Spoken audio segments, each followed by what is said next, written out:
Hello, good morning, and welcome aboard to AM News. My name is Denise Yapomayeje. In our very first story, a wave of fear and grief has swept through the Techiman Central Market after 7 Ghanaian traders who traveled to Burkina Faso to buy tomatoes were reportedly shot dead in an insurgent attack. As the trading community mourns, there are renewed calls for the government to invest in local irrigation so traders no longer have to risk their lives just to put food on Ghana's tables. JoyNews' Anna Savit has the details.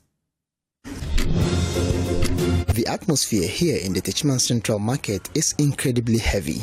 This market is usually a hub of energy and haggling, but today it is filled with mourning and fear. The news from Titao has hit this community like a thunderbolt. As confirmed by the Interior Minister, 7 traders lost their lives. Reports indicated that the group had entered Burkina Faso to buy tomatoes when insurgents stormed the town of Titao on Saturday. It was a moment of sheer terror. 7 out of the number were not so lucky. They are the reason this market is in mourning. We've been speaking with the leadership of the tomato sellers here, and the sense of helplessness is palpable. They tell me that the journey into Burkina Faso has always been a struggle, a gamble with logistics, with border issues, and now with their very lives. This attack has stripped away any sense of security they had left.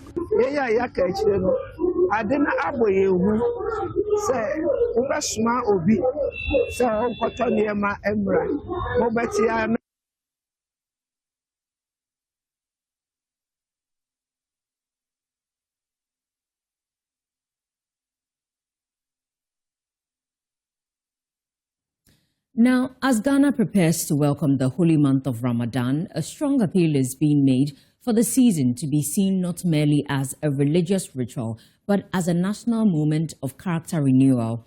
Personal assistant to the National Chief Imam, Dr. Mohammed Abubakar Mazouk Azindu, says Ramadan offers Ghana an opportunity to reset attitudes from politics and governance to education and everyday conduct. Speaking at an event to formally usher in the holy month, Dr. Azindu described Ramadan as a period that transcends religion, promoting discipline, integrity, modesty, and social responsibility values. And he says they are essential for nation building. He expressed concern about what he describes as rising indecency among both men and women, attributing it to foreign cultural influences amplified by social media. According to him, Ramadan presents a timely opportunity to restore lost moral values and also strengthen both African and religious identity. Ramadan, on the face value, is about spirituality. It's about renewal of faith. But holistically, it is transformation of character in every aspect of human life, from spirituality to secularity. For instance, it is not just about abstaining from food and drink, it is also about refining your own behavior. So at the end of the day, if we fast and then we are not able to link between the spiritual cleansing and attitudinal change, definitely we will have questions about our own fast. So the fundamental objective of Ramadan is to acquire a high level of piety. In this sense, fear of Almighty Allah. And the fear of Almighty Allah, linguistically, is generic.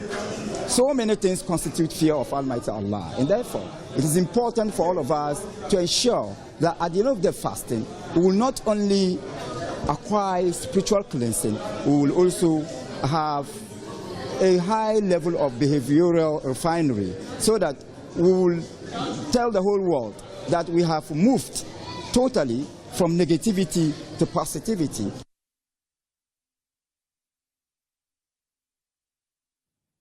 Meanwhile, education coordinator at the Ghana National Mosque Complex, Ohun Keji, is urging Muslims across the country to begin both spiritual and physical preparations for the month-long fast. This program is really important for our side, that we want to just inform the general public and the communities that Ramadan is approaching. So we have to get ready for it and prepare ourselves both through our bodies and also internally and spiritually to get ready for the guest who is going to be coming to our places and going to be a guest for our place and homes for 1 month. So that is why we are doing this Marhaba Ramadan awareness program with all the community's attention and participation to make it known by all people that we are going to be welcoming a really important guest. So your being here is also really important for us. Thank you one more time for welcoming Ramadan with us all together. Now let's go to the Central Region. The Assistant Domestic Head of Agri Memorial AME Zion Senior High School, Enesina Ivy Asamoah, has expressed concern over inadequate infrastructure at the school, calling for urgent interventions to accommodate its growing student population. Speaking during the commissioning of a PTA-funded water project, she noted that expanded infrastructure will not only ease congestion, but also supports the school's transition from the double-track system to a single track. Speaking during the commissioning of Phase 2 of a water project for the school, the PTA chairman of Agri Memorial Senior High School, Omar bin Abdallah, noted that although government is doing its best, parents also have a responsibility to contribute to the development of the school. Government have a full control of doing what's supposed to for the school as Agri Memorial. But as parents, we also have a responsibility. Probably the school is free senior high school. We cannot always rely on the free senior high school. So as parents, we should try as much as possible to also do something for the school. Not only this water issue, we have the first phase of this water project. Last year, we commissioned it and gave it to the school.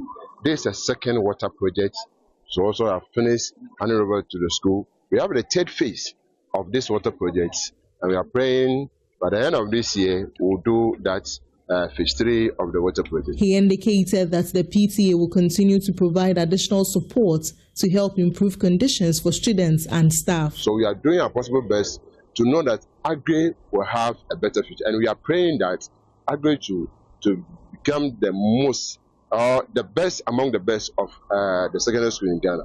So we are intent to do more. So far as always, we will fall on the parents. Later they will put them together, then we'll give to the school as well as we are doing some projects. We thank the school always helping us or supporting us in terms of informing us what they need, and as well as more times to the parents who are contributing to the school. The main head girl of the school, Runita Nate, expressed appreciation for the intervention, pleading for more improvements at the school. We are very much grateful for this project, and then the many other you've already done and the ones you are yet to do.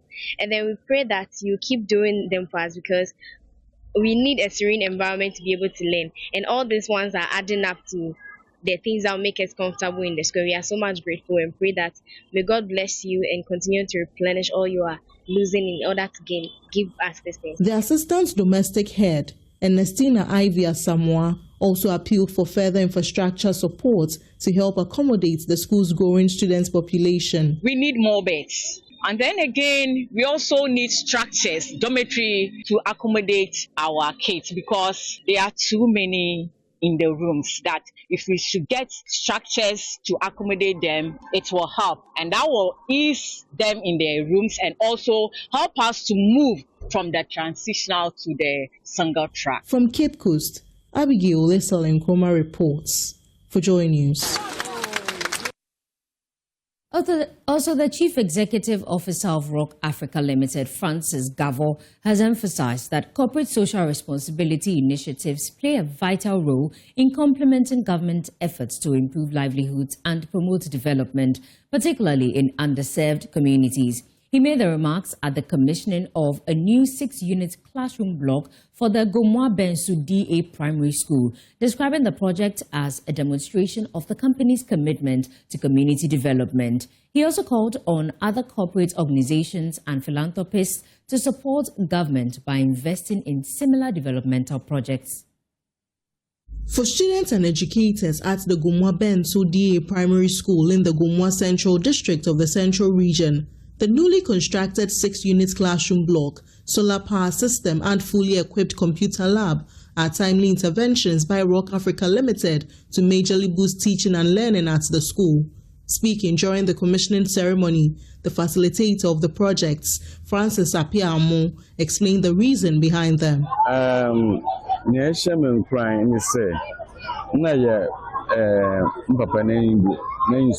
My motivation is that these projects are my father's vision to support Gumwa communities and develop the school.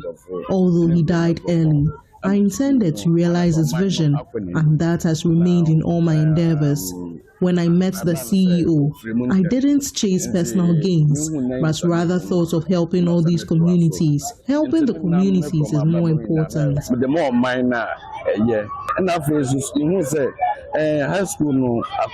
The Chief Executive Officer of Rock Africa Limited, Francis Bulen Gavo, highlighted the importance of the new facilities as a demonstration of dedication to community development.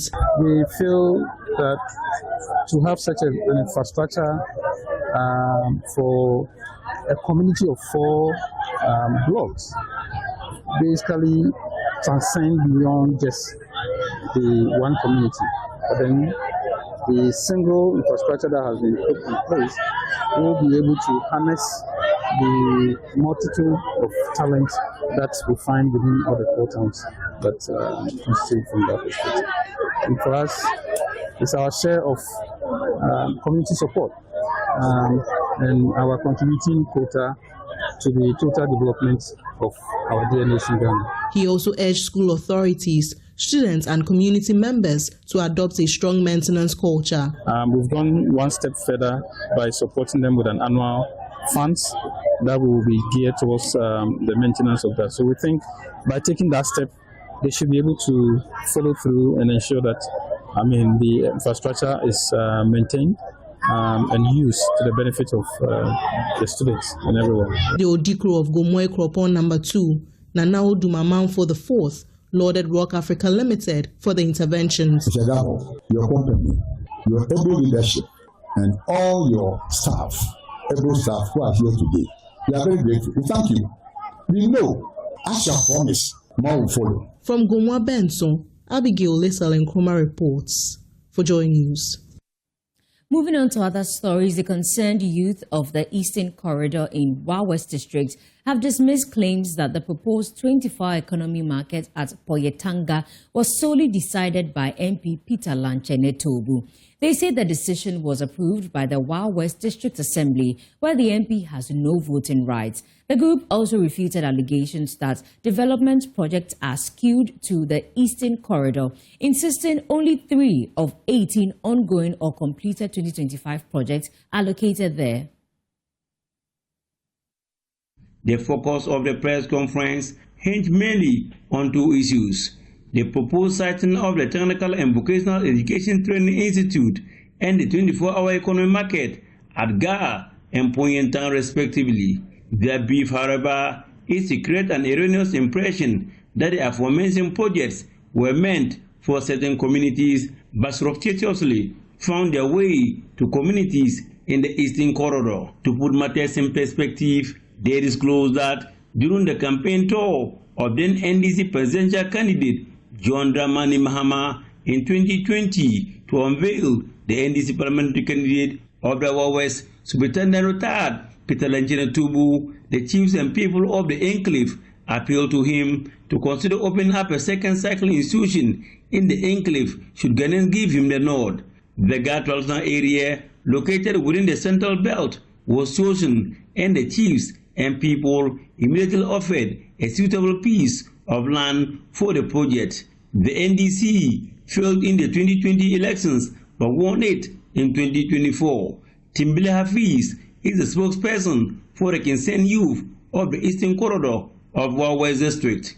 Our elders followed up with the MP and other political leaders in the district and the Upper West region to remind His Excellency the President of his promise to give us a second cycle educational institution.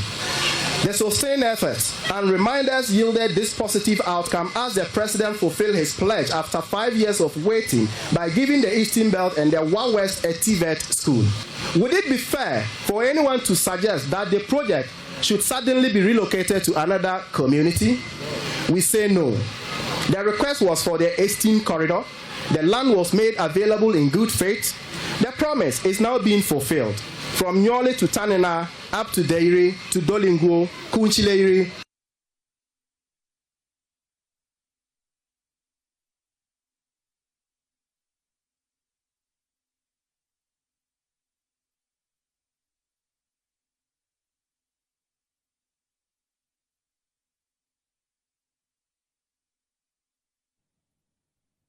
Sincerest apologies. We'll rework that story and bring that back to you in our subsequent bulletins. But up next is business, right after this breather.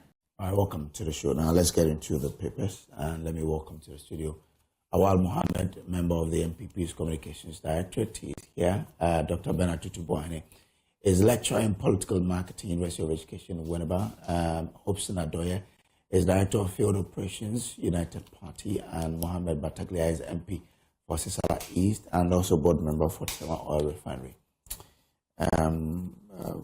Daily Graphic is reporting that government begins state land reforms. Prospective owners to make 70% upfront payment of market value. That is there. AU endorses President Mohammed's resolution for reparative justice. We can't wait for forever. We can't wait forever for after. AGI demands alternative regional trade access. Attack on Ghanaian tomato traders in Burkina Faso. A GNM militant behind deadly assault. Ghana embassy. State must heighten security alertness. Adam Bonner also says, and there at the back page, Awodome Osu cemeteries not full, managers say. So that one is there. If you go to the Daily Guide, Gold Board suspends selected gold buying license applications. MOFA Foray Link signed digital agric MOU. Burkina Faso terrorist attack, 7 Ghanaians killed, 4 injured.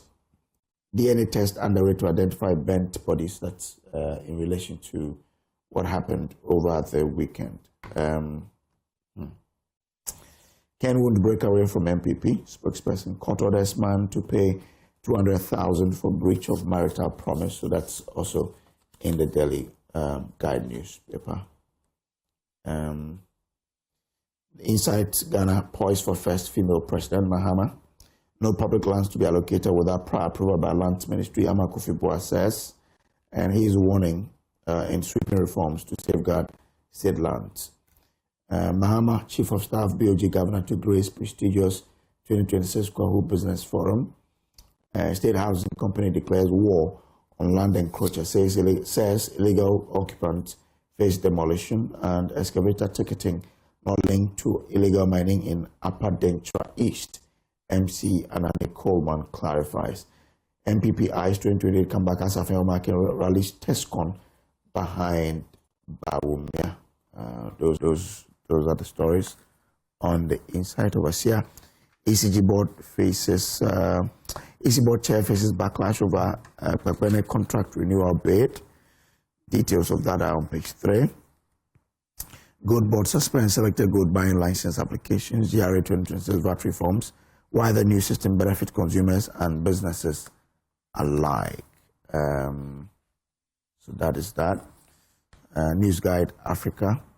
You have GCB Bank prepares to launch non-interest banking window as board embarks on partnership visit to IIFM. That's the International Islamic Financial Market. Also, new era at Energy Commission, renewed leadership spearhead Sprinter Pace reform agenda. That's also there in the News Guide newspaper. And then, of course, you have Gold Board process. That's done. Mahama talks tough demands end to dollar dominance in African trade. That is there. Africa slavery. Mahama to lay a reparation proposal at UN General Assembly next month. Let's do a bit of the National Forum. This one says, cocoa sector tensions, broken promises, political spin. Details are on page 2 of the National Forum newspaper. Health sector ambition meets coordination failure. And NDC somersaults at Ayawaso East. Those are the stories on the front page of the National Forum. So that's it there. let's deal with the matters that we do have. But gentlemen, good morning to you, and thanks for coming. Good morning. All of you are on time. I don't know what happened. But all of you, why you called yourself? I was calling.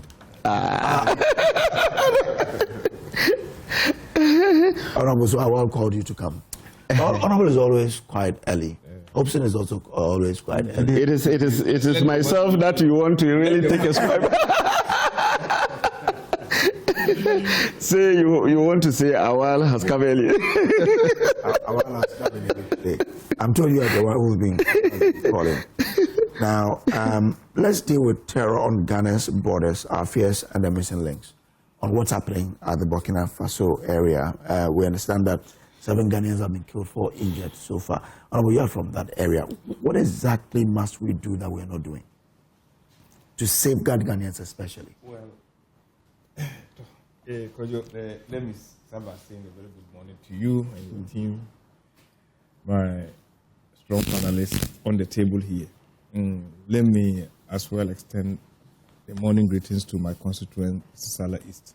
But before I answer your question, just give me a minute to also send good wishes or well wishes to the Honorable Minister for Education, Honorable Harun Idrisu, a Member of Parliament for Tamale South, the MP for Salah West, my brother and in-law Mohammed Adam Separo, and Deputy Minister, and the entire team. Unfortunately, last week, Thursday, on the 12th of February, the Honorable Minister for Education and the team, they were coming to support me in my constituency for a program at the College of Education. That is their 40th anniversary and 8th congregation. But unfortunately, 40 minutes to Tumu, they had a very terrible accident. But for the intervention of God, we would have been getting a very bad story once again. We thank Almighty for their lives, and I'm happy to say that so far, so good. All of them are in very stable and good condition. Oh, we bless God. Currently, the Minister for Education is back home from the hospital, and he's responding very fast to treatment. I'm sure he will join the public with his work again quite soon. Let me extend the support being given by my constituents. On that day, the whole of Tumu and the surrounding communities gave the best. And for about 5 hours, we were together at the hospital and we managed to get them to Accra. It is my prayer that this shouldn't happen again. And we do everything possible to minimize the road accidents on our ways. That said, issue about terrorism that is close to our borders has become a grave concern for all of us. And I think on this same platform, I have made a point that one thing that is staring at us has gone beyond just being an economic challenge, but to a national security challenge. That is the youth unemployment, and we believe that when you have youth that are at the border faced with this challenge, a lot of them not getting anything to do and they are idling, then you risk losing them to some of these temptations.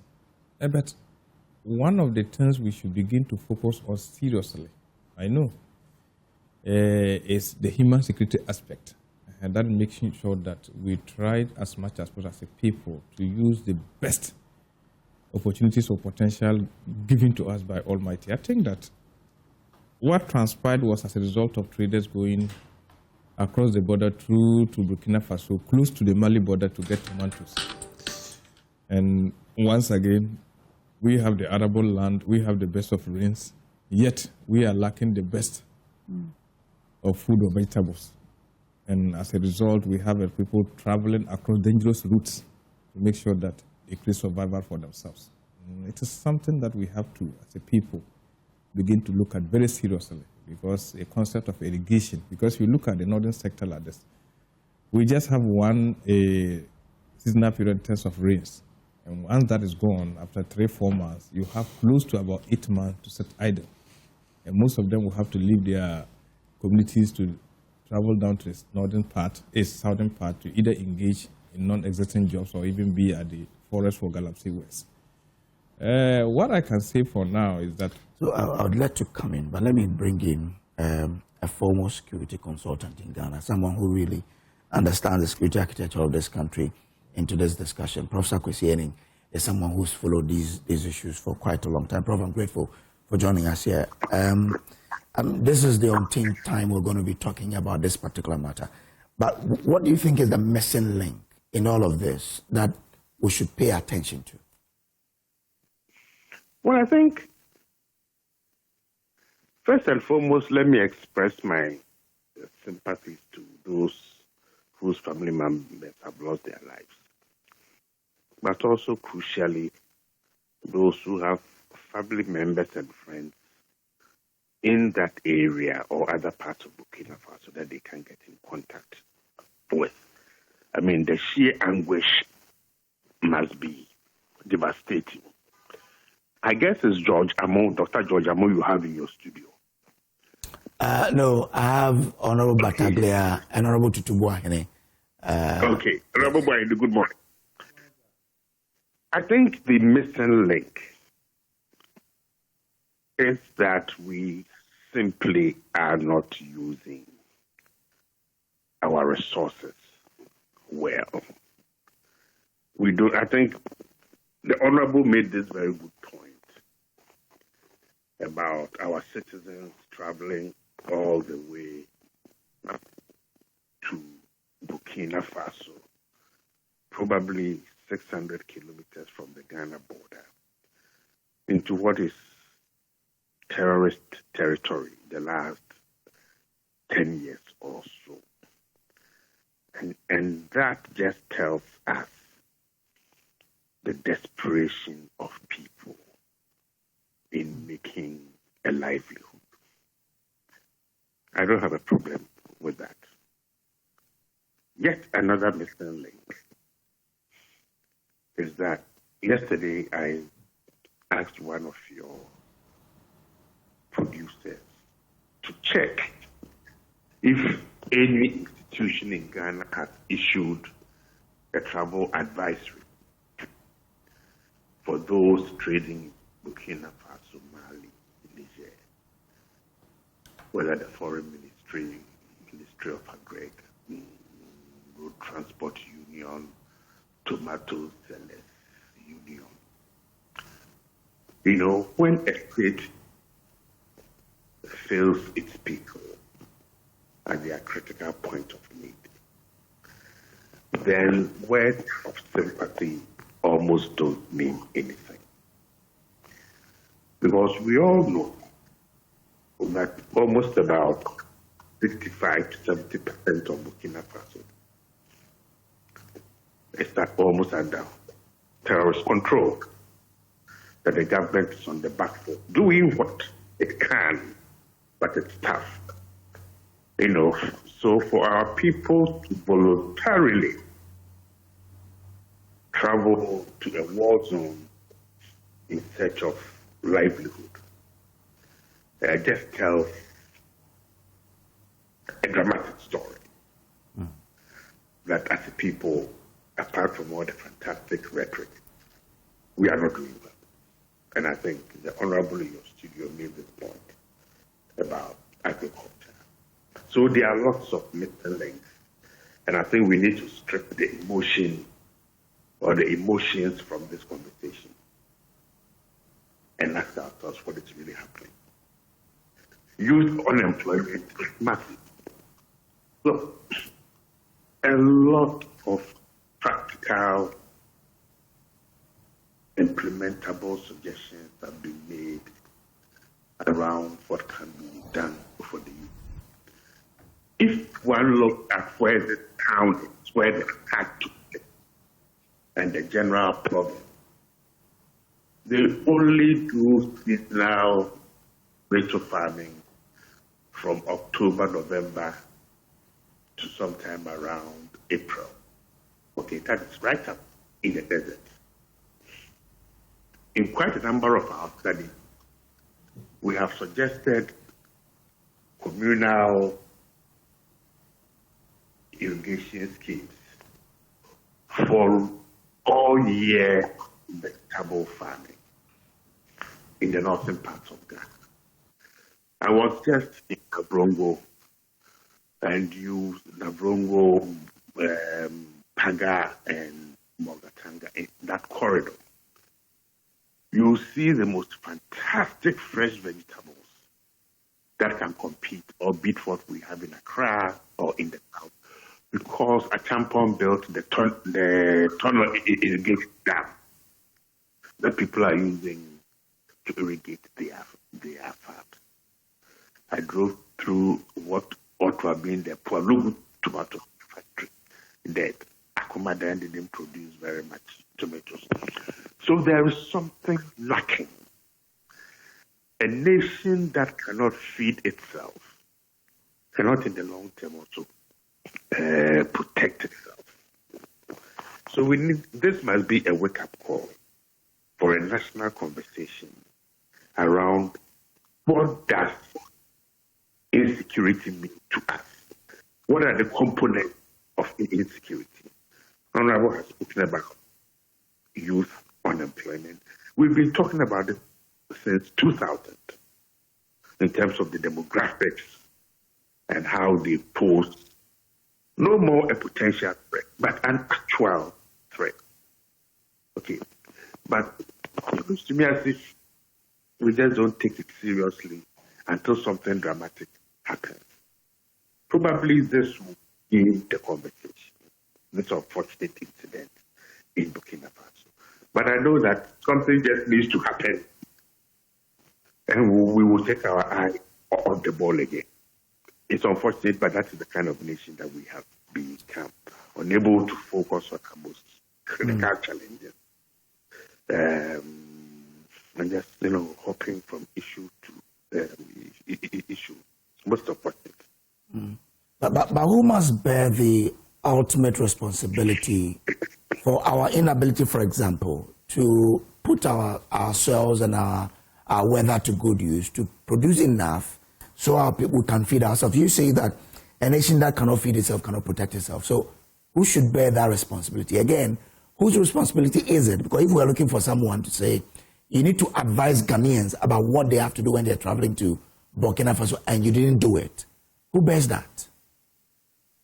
Well, normally it's the Ministries of Foreign Affairs that will issue a travel advisory. Now, we know that when something happens, the Western governments are very quick to say, don't travel to this country. Or if you go there, the first thing you should do is to go to the embassy and let them know you are in town. You give them your travel itinerary so they know where you are, and in case of anything, they will do their very best to help you.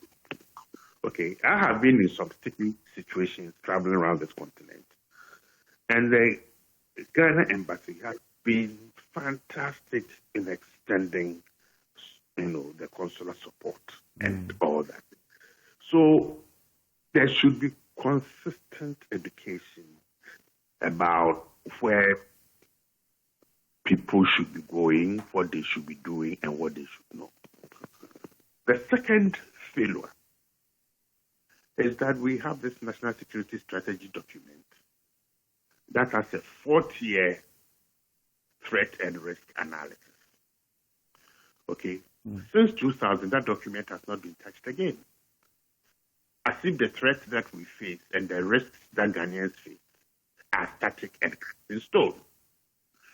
So we're going to have a live document and some ministry or agency that is attuned to what Ghanaians do when they leave our borders. Then that document will say or would identify doing business in risky environment as a potential threat. Okay, so in conjunction with whatever ministry needs to inform Ghanaians who are traveling, come together to produce a do's and don'ts document, half a page, telephone numbers. What do you do if this thing, such a thing happens? So this is not rocket science. It's just that we just don't want to get our action together. The second, for those who are young and are listening, several years ago, 40, 50 years ago, probably probably more like 54 years ago. General Champong, or Colonel Champong, then came to power and appointed a man called Frank George Benasco as the agricultural minister. And initiated something called Operation Feed Yourself.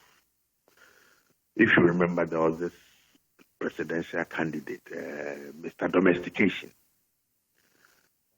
Mr. Domestication, together with Frank George Benasco, transformed this slogan, made Ghanaians to understand what it means to be able to feed yourself. And backyard gardens, almost every empty space was used to grow something. Okay, agriculture and the production of basic, foodstuffs became almost like a little community competition. Everybody do something, shared with the neighbors. Why can't we do that? Okay, we need to bring practical, implementable policies that have impactful ends back to people's lives. And it doesn't cost money. Or it shouldn't cost too much money. But we are interested in fancy, huge projects that eventually fail. We've got to learn to start to feed ourselves. Insecurity is going to be a problem because if you look at the demographics, let me come back. In 20, 30 years, we may be around 70 million. And with this attitude and with Galamsey, food insecurity will be our biggest challenge. Once we know this, we are being faced by this, that you are even predicting that in 40 years, we could be faced by food insecurity. It means we need to do something now. And we know governments act when certain things happen. What do you think must happen for government to pay attention to agriculture in order to prevent us from depending on, say, insecure zones like the Burkina area to go and bring in tomatoes? What must really happen? What must change? I don't think we are ready to change. Change will not come until we face a catastrophic set of incidents that really shocks us to the core of our existence. Let me give you an example. When the Alliance of Sahel States declared that they had withdrawn from ECOWAS and shut down their borders, onions within a week became one of the scarcest food commodities on the market. We didn't learn from that.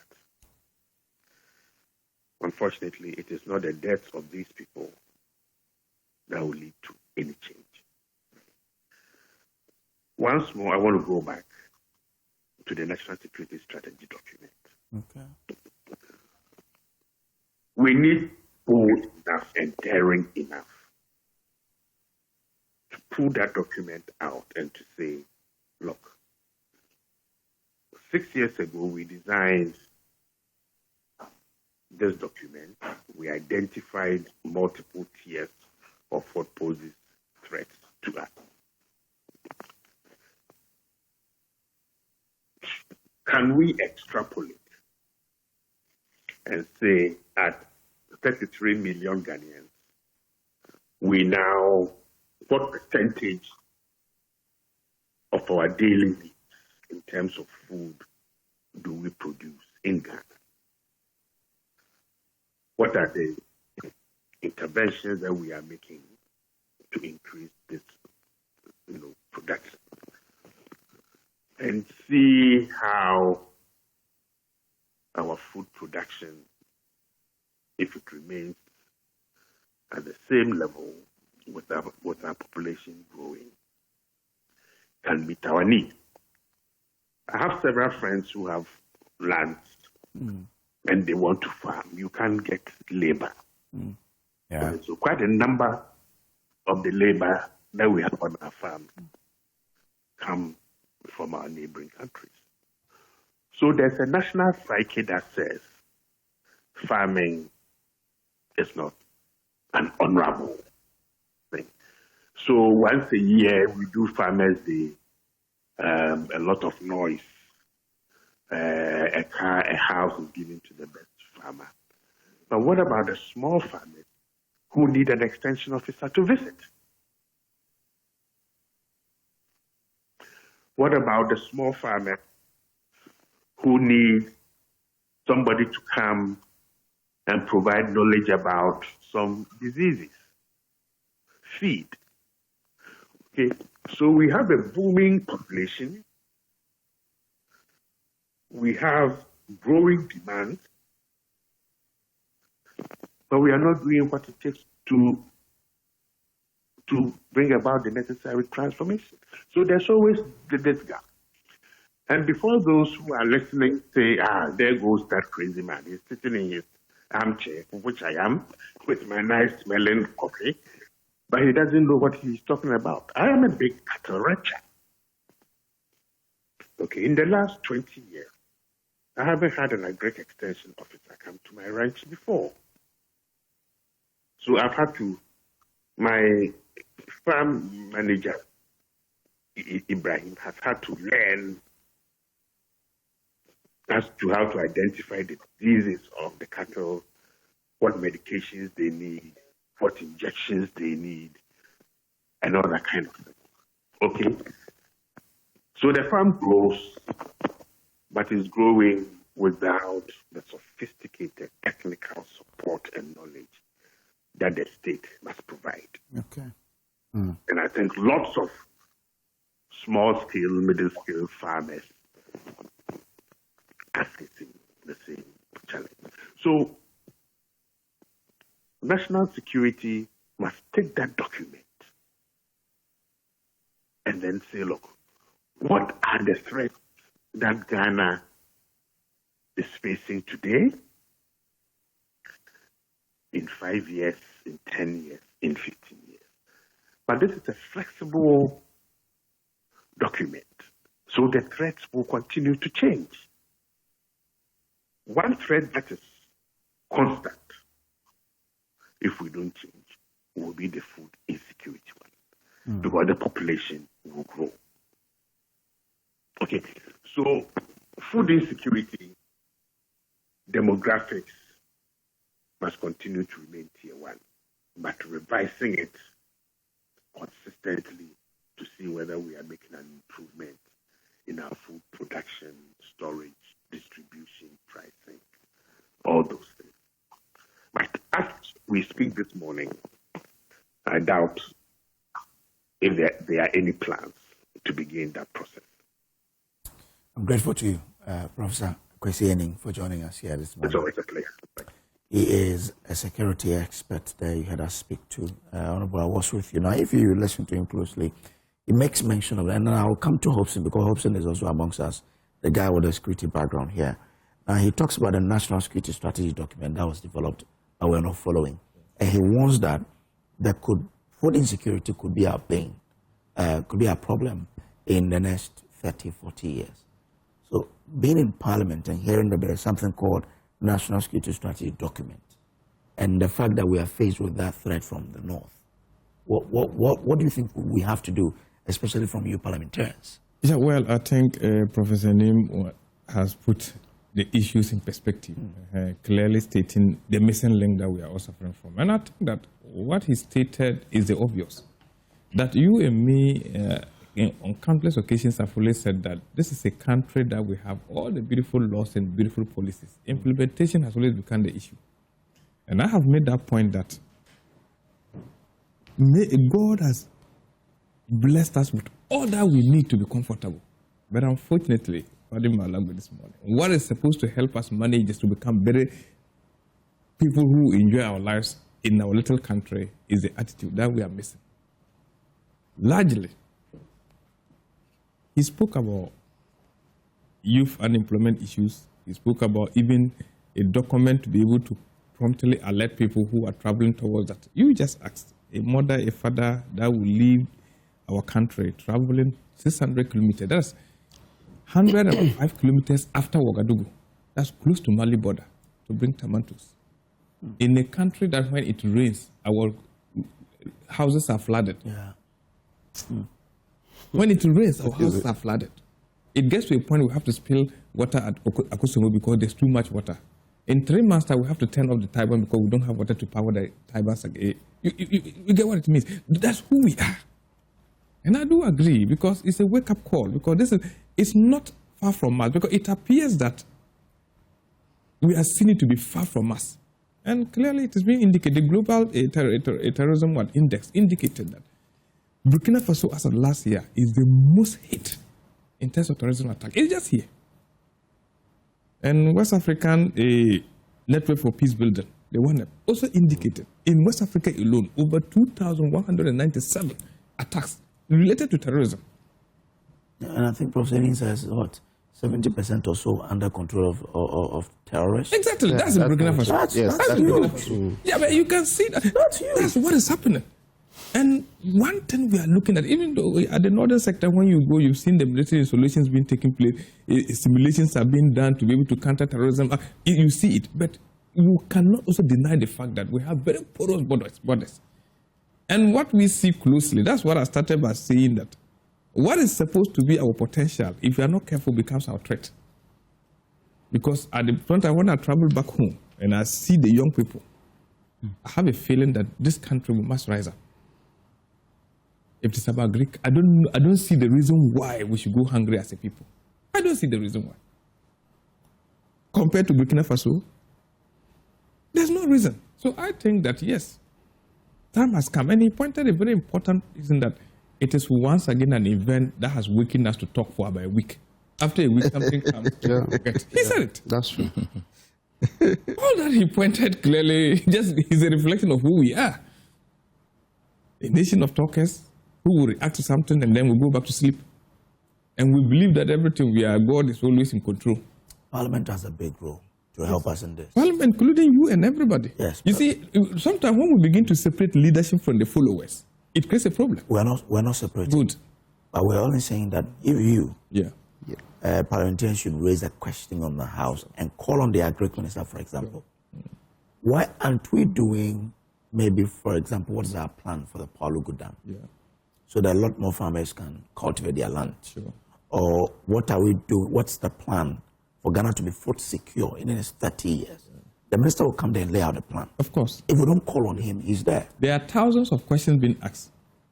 Thousands of questions. Even as a member of business committee, we know the backlog of questions waiting to be asked, about 300 or something, even for this meeting alone. There are thousands. There's one thing asking the question to be answered in Parliament and following through what we say.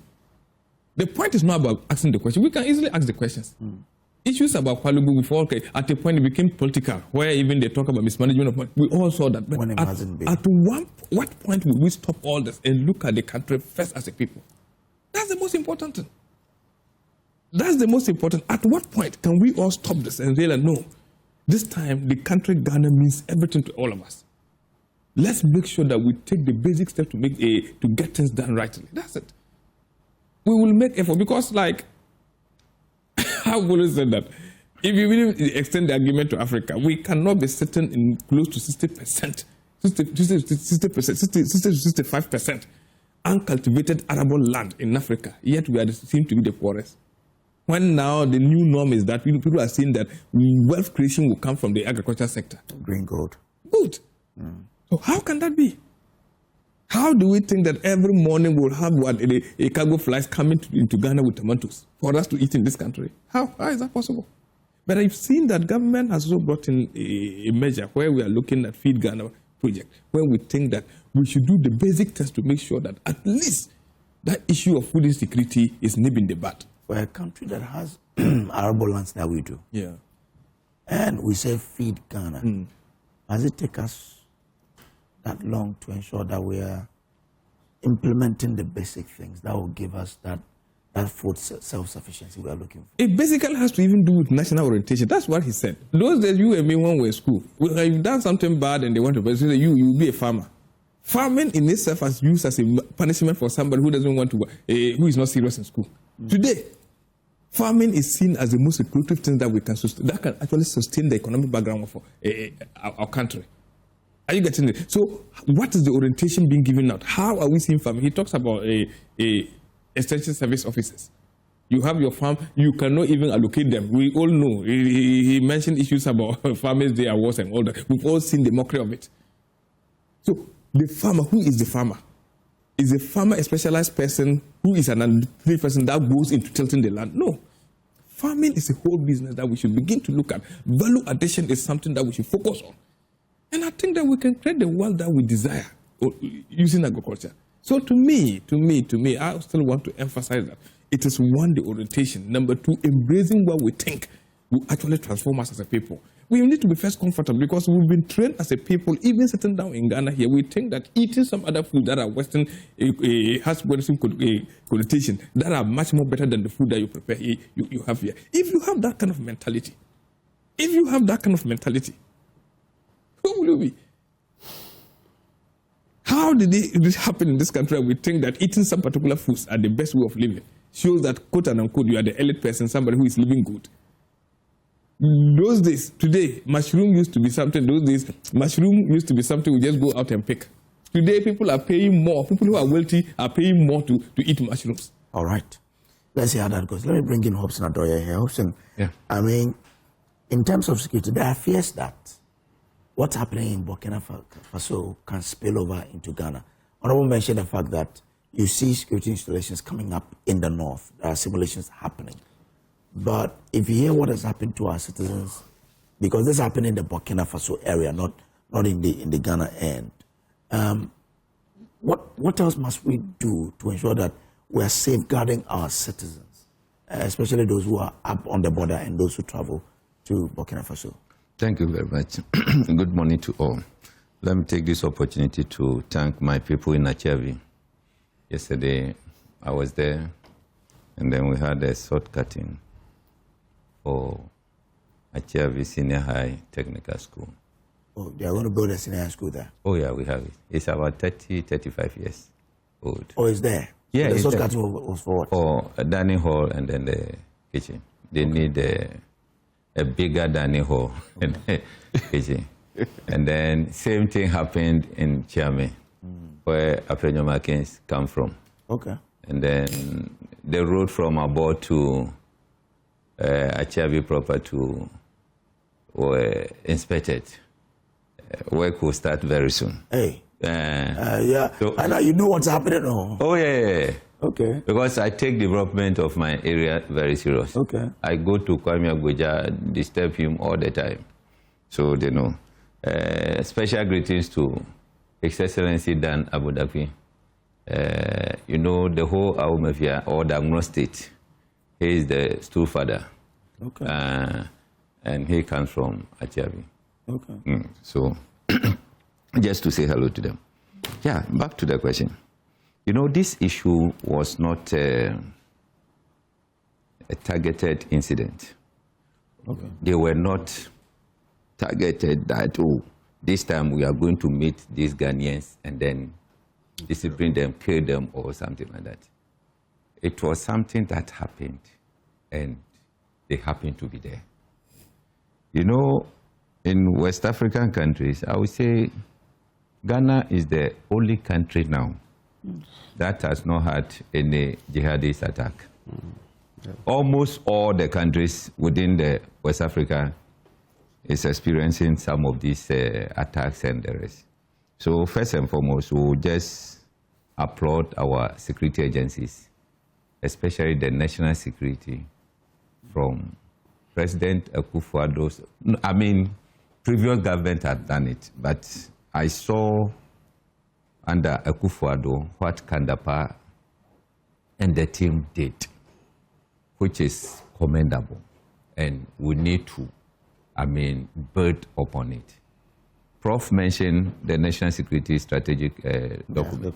The document. That was done under Honorable Kandapa. And that brought, if you see something, say something, those kind of things.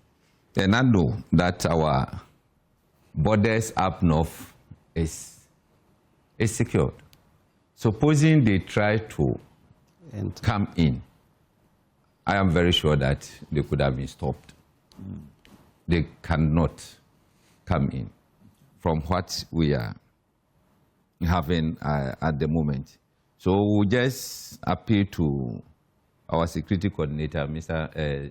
COP Razak, and the team, to up the game there. What I can say is that, why that? All because of what we eat. The little that we get into our pocket. So people travel here, go up north and buy tomatoes to come and sell. Burkina is a desert country. We here, at least, we have some kind of forest. We have arable lands here. A lot of them. Yes. A friend brought Israeli. They were going to Volta region. I said, so what are these? They saw the weeds. Oh, they are weeds. What are you using it for? So nothing.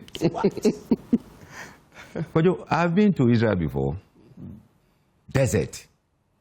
Before the farm, they have to take the sand and then, dig, go somewhere and then get another soil to. But as at that time, 2009, they are number 3 in the world. When we talk of food, they can feed half of the world for about 5 years. They have food there. We have the land here. We cannot cultivate. We don't have the support. It's not about the support. If we have, what support? Why are we not doing it? What support is Burkina Faso getting that Ghana is not getting? Yeah. Oh, no. What support? So what is our problem? From the government. In fact, from the government, I understand. Yeah, okay. You see, what is the GDP? No. It's not about GDP. It is. No. You see, Honorable was talking about attitude. Not just attitude of individual farmers, but attitude of even those in authority. All right. When the current president of Burkina Faso took over, I was thinking he's ending so that at least he wants no, to. Even before he took over, tomatoes, we go there all the time. Yes, but you realize he has even stepped up the capacity of production. Yes. Bringing in machines. The factories and other. Yes, and even exporting them or taking them from Ghana Harbour. Sometimes when we are on this stretch, machinery. Yes, when we are on this stretch, look at the number of cars carrying various technologies to Burkina Faso. All right, that's what we are talking about. Yes, I understand. But we have our farmers across the country, especially down south here. At least we have people who farm along the river side and all those kind of things. What are we doing to make sure that we don't travel far to go and bring tomatoes? Are you getting it? Yesterday when I was coming, I got to Dabala Junction and I decided to buy tomatoes. Full rubber paint. Very cheap. Are you getting it? But that's a local. Do they have the capacity to do in a large scale? That's where maybe government will come in and those kind of things. But before then. So land for me, let me bring him down. Oh, I just started. You see, Burkina can produce throughout. Ghana is not. You were mentioning Pualugu. You see, the talk shop is too much. Are you getting it? We were here. You people too, you are not doing Ghana good. The media. Well, how so? You are not checking us well. We were here at the Public Accounts Committee. We got to know that a final payment of Pualugu Dam amount around $12 million was paid. And nothing happened. Final payment? They went there and not even a single block. But what happened? In the Auditor General's report, it was final payment. We don't know It is not. type, It is which not final phase payment. or whatever, but it was there, final payment. 11.9 or so, almost $12 million. And nothing happened to it. As at now, what happened? Who was in charge? Who received that money? We are not saying anything. If we have that dam in place, I know the irrigations and other things will go. That's why we need to do more. MPP brought something, one village, one dam, which sounds very good, but they mismanage it. Are you getting it? Instead of maybe taking their time to do maybe very big, even if you do 4, very big one that can service about hundreds of farmers, that would be better than the dark, whatever, what do they call it, boreholes and other things that they were doing. So we need to be focused and make sure. I know Honorable Opoku is very focused on this Feed Ghana and other things. We need to go extra mile and make sure that we. You see, Agric Development Bank was brought in purposely for some of these things, but they miss it out, and they tend to be a commercial bank. And then is it not about the focus that leadership is not able to get institutions to have? Because if we set you up for Agric, why did we sit down for them to shift focus? Yeah, it's also about leadership. You see, it's the canker of this country. I went to Dubai, I was talking to someone. He said, oh, here we don't have anything. All we have is leadership. People do things to make a name. When you come to Ghana, nobody cares about name. Yeah. All they need is pocket. That's for orientation. Are you getting it? I want to get about 15 mansions in Accra. I want to get this in Kumasi. I want to get this in Tamale. That is all. Oh, I have to get about 10 filling stations. This and that. For what? But the name, they don't want it. That, oh, it was Awar Mohammed who did this. They don't want it. Oh, Hobson Adoye did that. We don't want it. All we need is our pocket. So what are we going to do to change that mindset and make sure that when you are put in office, make a name than making money? What are we going to do? That's why I'm saying that the media, you are failing the state because you have a whole chapter in the Constitution. You are to make sure that you hold we, the politicians, accountable. Aren't we doing that? It's not enough. At the end of the day, what else can we do than to expose what you... It's not enough. When you expose me and then you sit back, what happens? We don't sit back. You people broke even the... You've seen the tax I'm saying you've done. So some people are saying that, well, after you've done it, it doesn't mean because we've seen it, we have to interdict it. We have to investigate. So continue until they do that. You should continue. Are you getting it? You don't expose and then sit back. I said it last week here that I called 4th Estate people to go into a scholarship secretariat under the previous administration. They went there and they did a great job. JoyNews, you broke the news here. Yeah. What has happened? You just broke the news and then left it there. You did not follow up for someone to face the law and then get the money back to the state. Which one are you talking about that we didn't follow up? Which one haven't you followed up? Which one? Which one haven't we followed up? The scholarship secretariat that wrote there. They were selling the scholarship to people. And then 4th Estate got into it, and then they uncovered that, oh, it was true. Yeah. And JoyNews, you broke the news. Are you getting it? That time, I would say, those who were in charge of 4th Estate were with you people. And then you just left it. After breaking it. What shows that we've left it? So what is they say now? Yeah, so you need to ask first for us to tell you what is happening first before. I am saying that just accept that yes, you are not doing enough. No. You need I won't accept that. You will not accept that. Yeah, so when you tell the politician, will the politician accept? We all need to accept our flaws. But it is what I mean is that someone is being paid to ensure that right things don't happen in this country. Are you not being paid to work? Are you not being paid to work? I'm being paid to work. That's what we do. What is the special prosecutor doing? That same issue. Isn't he supposed to go into because there's politically exposed people are involved? And I'm saying that once politically exposed people are involved, you don't sit back and say because of that, you sit back until we get people charged. I'm saying that we are not sitting back, but I will not accept that. Since when? We are not doing enough for the country. We are. The whole of 2025, I did not hear you or JoyNews on that issue. Which one? 2025. 2025. The whole of 2025. Yes. We did not hear you. Hey. This issue came up 2024.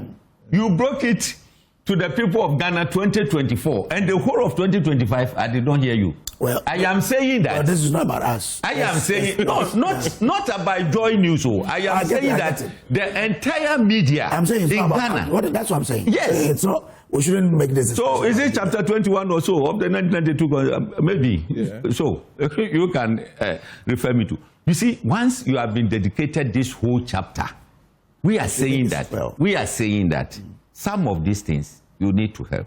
Are you getting it? Because if not corruption, I mean, Ghana won't be here. Look at Auditor General's report. Look at the monies that go waste. And then you just oppose with the IMF loan that we went for, the facility 3 billion. Whilst Auditor General is talking about 12 billion, 18 billion, and the rest. You see? So we are pleading with you. Hold us. We're here. Both government and opposition, hold us. We're here. We will do that.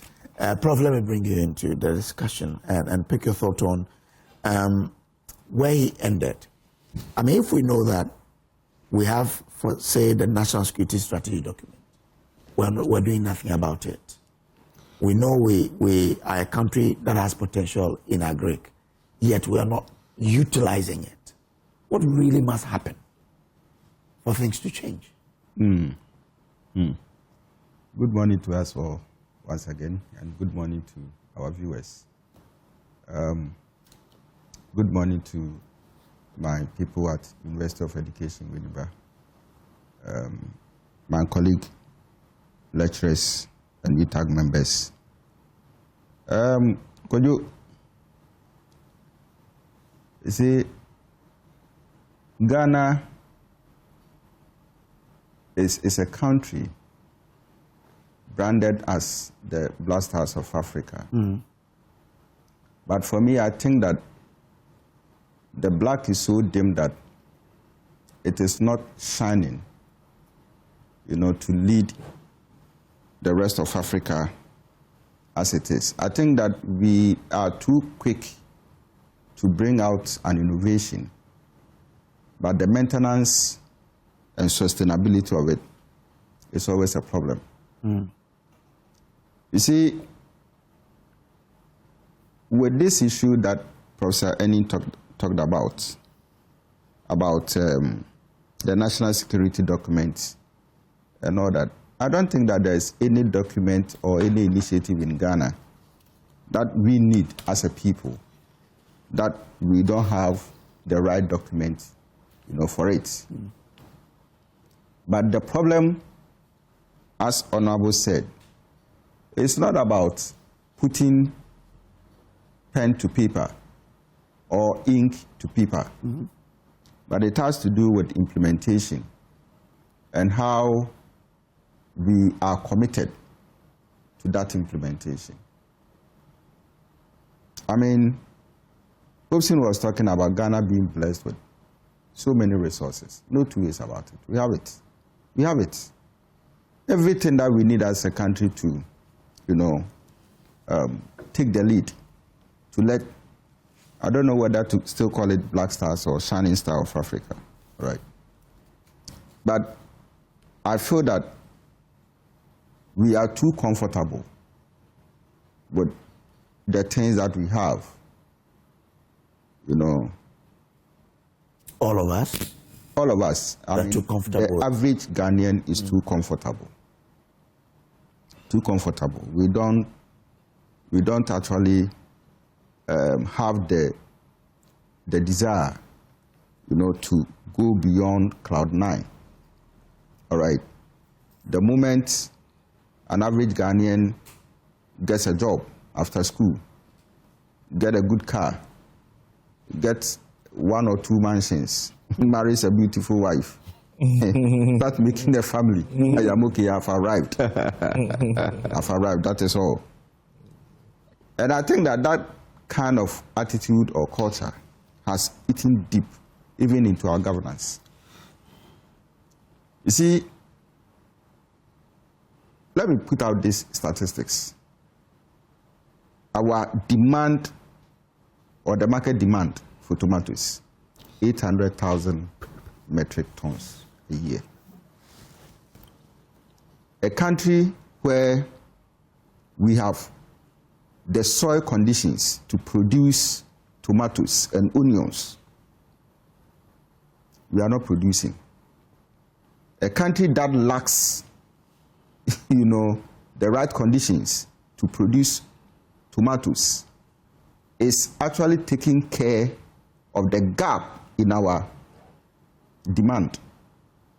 Okay, over 500,000 metric tons. Burkina Faso. When you look at the trade, the amount of money that we send to Burkina Faso to bring tomatoes every year, go to Mali to bring onions every year, you will marvel.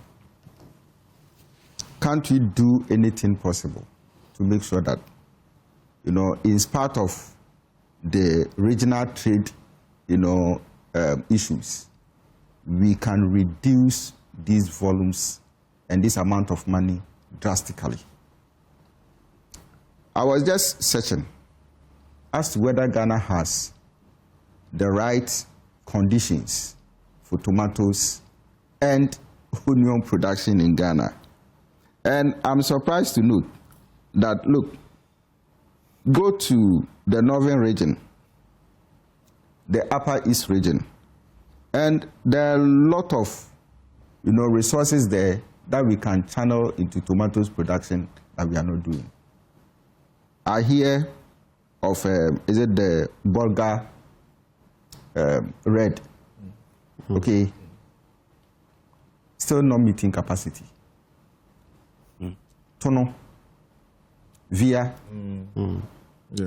irrigation projects. Yes. All right, still not meeting demand capacity. Go to Asante Achem North, Agogo. At a point in time, tomatoes was said that they were not even getting people to buy. It took the intervention of President Mahama to buy other GES to buy, these things, and then send it to SHS for their feeding. For me, I think that government should make deliberate efforts. Okay, apart from the fact that the average Ghanaian youth is not so much interested in going into agriculture, right?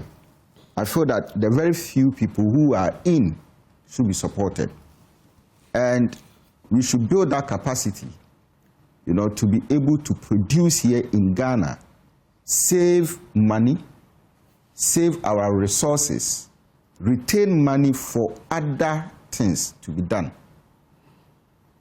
Growing up, there was one thing that I learned, and it has become one of the traditions in my home. If there is food, you are protected from even people telling you that you are poor. You understand? And simply because your children will not cry and follow you that we've not eaten. All right? So I believe that, oh yes, even in economics, this inflation that we are talking about, it's everything not about food inflation. Yeah, largely. I mean, there are a lot of components in it, but... Yes, but food inflation controls majority, the better part of it. And so we realize that statistically, when food inflation is reducing, it actually affects all other components and they also begin to drop. What it means is that if government wants to control inflation and control it very efficiently, move into the agri sector. Okay, at a point in time around Kwewu, tomato, a whole box of tomato was sold at, I think, 150 Ghana cedis also. You see, all these things that I'm mentioning, two things come to mind. Issue of storage and, you know, technology for production. Okay.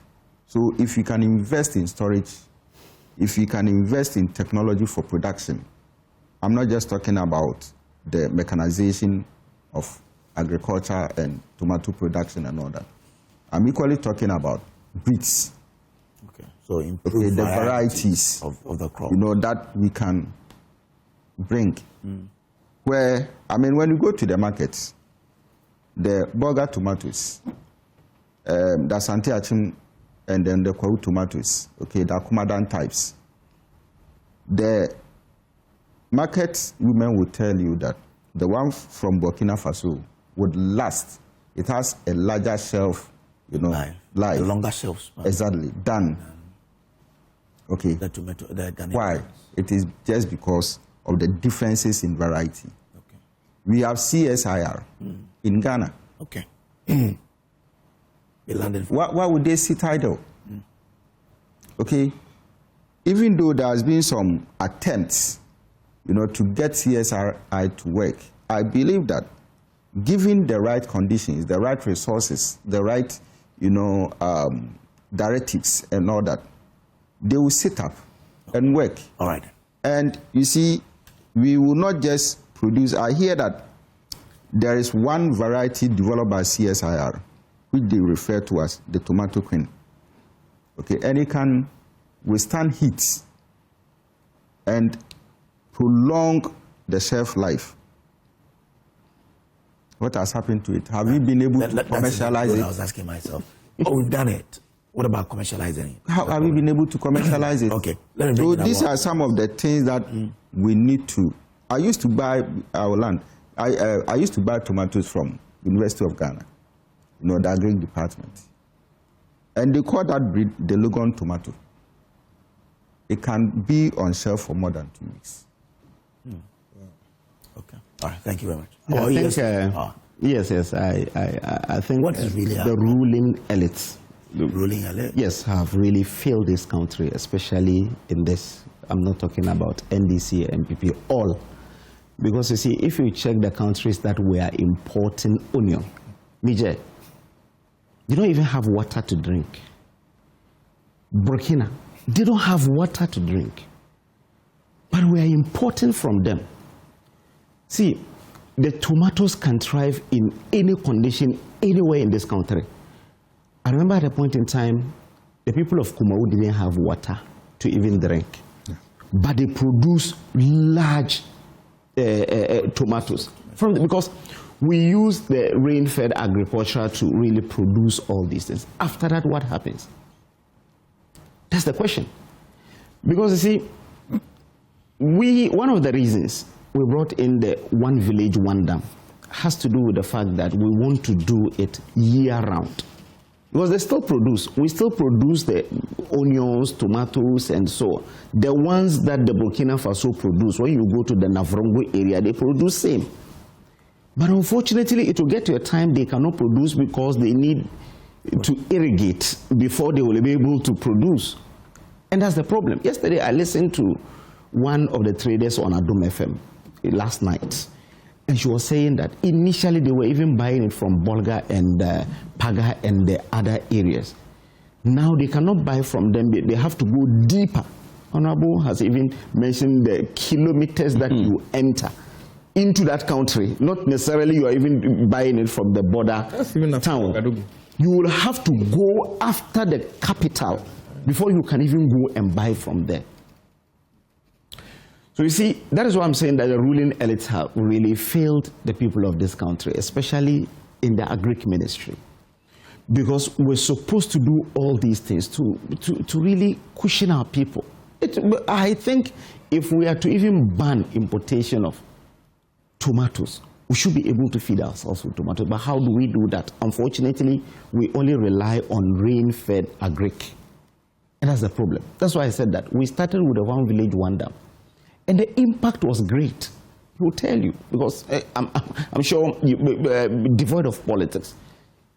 Initially, during the dry season, animals even die.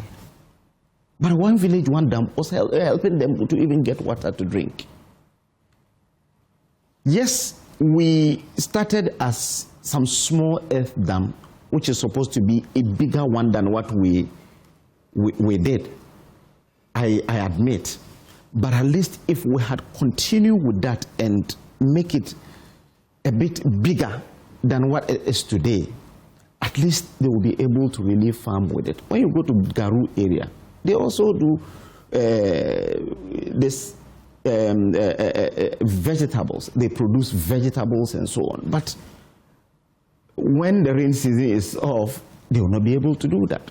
You see, the Palugu multipurpose dam had two functions. One is that we'll do all year-round farming. Two is that the spillage from Bagre Dam. Because today, if we get to the dry season, there will be spillage. And we will still sit around this table to talk about it. It will destroy the farms of people. It will destroy their homes. And that was the reason we started that project. And this is a project that has been on the pipeline from Kwame Nkrumah time. And where is it? We started in 2019. We signed a contract, and it was approved by Parliament in February 2020. And it was a 1 billion project. That's why when he said a final payment of 12 million, I said no. It was a $993 million program, project. Now, when it was approved by Parliament, and we're supposed to pay some amount of money to the contractor as a state, and it should be some mobilization. And the first phase of the project was supposed to pay $48 million as the mobilization for the contractor. And they paid only 12 million. And within that period, that was when COVID came.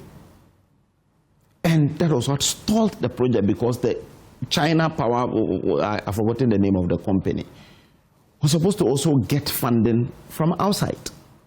And in 2020, you know that getting funding became a problem. 2020, 2021, 2022, when there were a lot of economic hardships across the country. So it became a problem. Baba, don't you think if we are to look for excuses, all of us will always get excuses? We're not looking for excuses. What I'm saying is that it's a project that even the president promised that one day they will be able to complete it.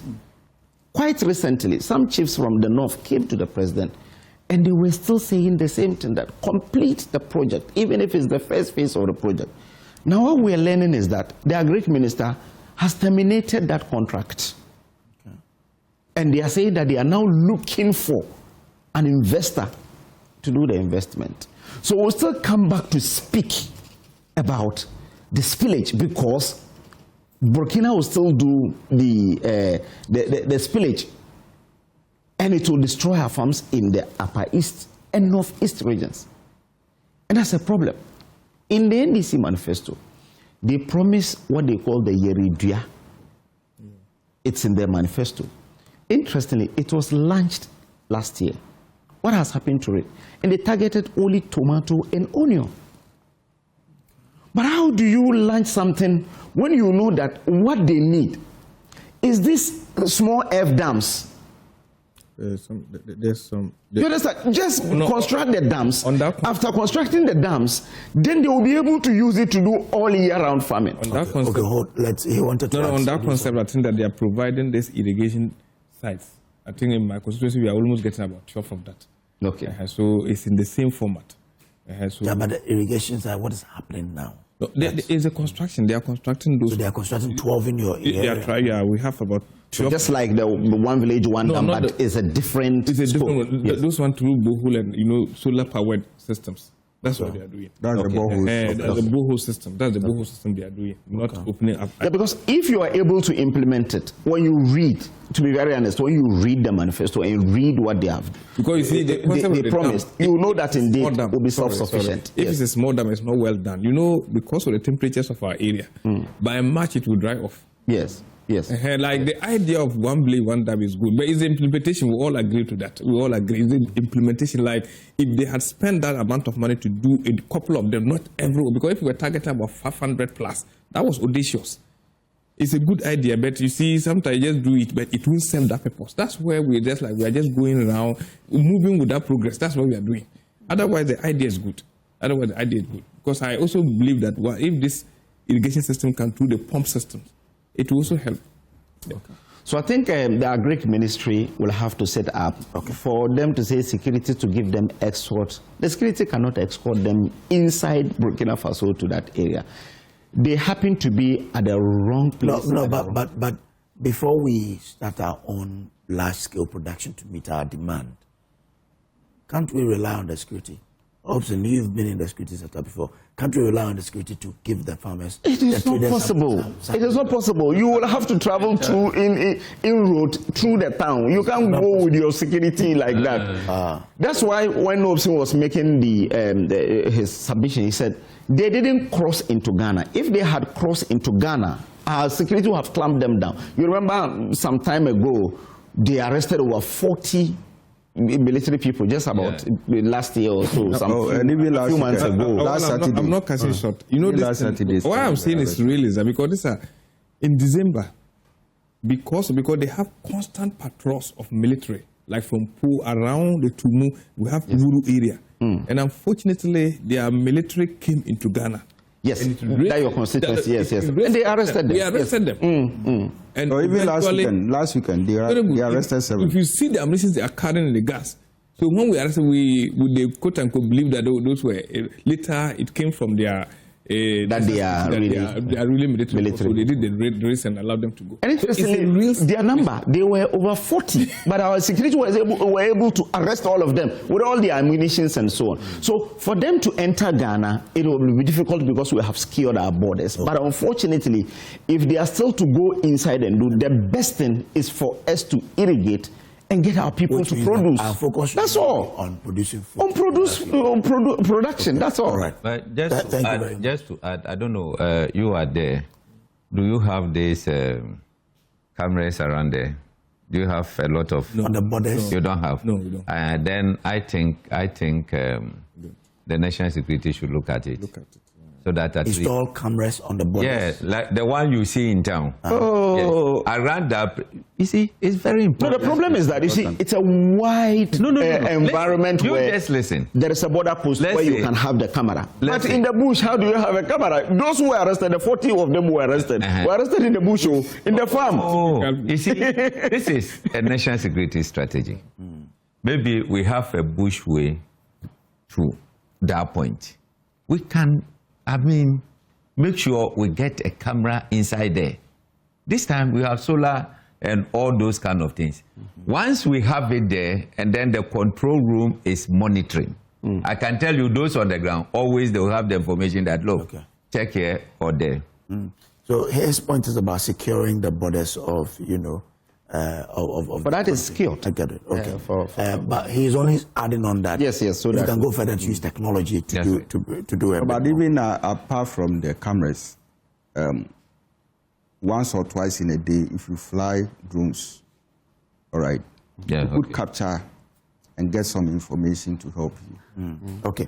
This one says the state security agencies would be resilient, powerful, and professional if the government employs the right people and not persons with partisan collaboration. It's sad to witness such a gruesome death of our beloved parent in the land of Burkina Faso. May the souls of the departed rest in peace. Blueprint from Escado, Keten in the western region. And Nene Kiamo Boateng, Ablikuma Central, says, good morning, Sam. The attacks on our compatriot in Burkina Faso is deeply regrettable, but it also exposes our ineptitude on the part of our government. We have arable land that we can grow tomatoes and other crops that we normally import from our neighboring countries. Our intelligence community should be up and doing. Instead of the state targeting political opponent, they should focus on a real threat to our nation. Kudos to Awal Mohammed. Good morning to Dr. Bernard Tutubuahine. And Nana Ekwamabwate, Ablekuma Central, aka Dr. Baumia, will become president in 2028. He always asks that one. So she won't greet myself and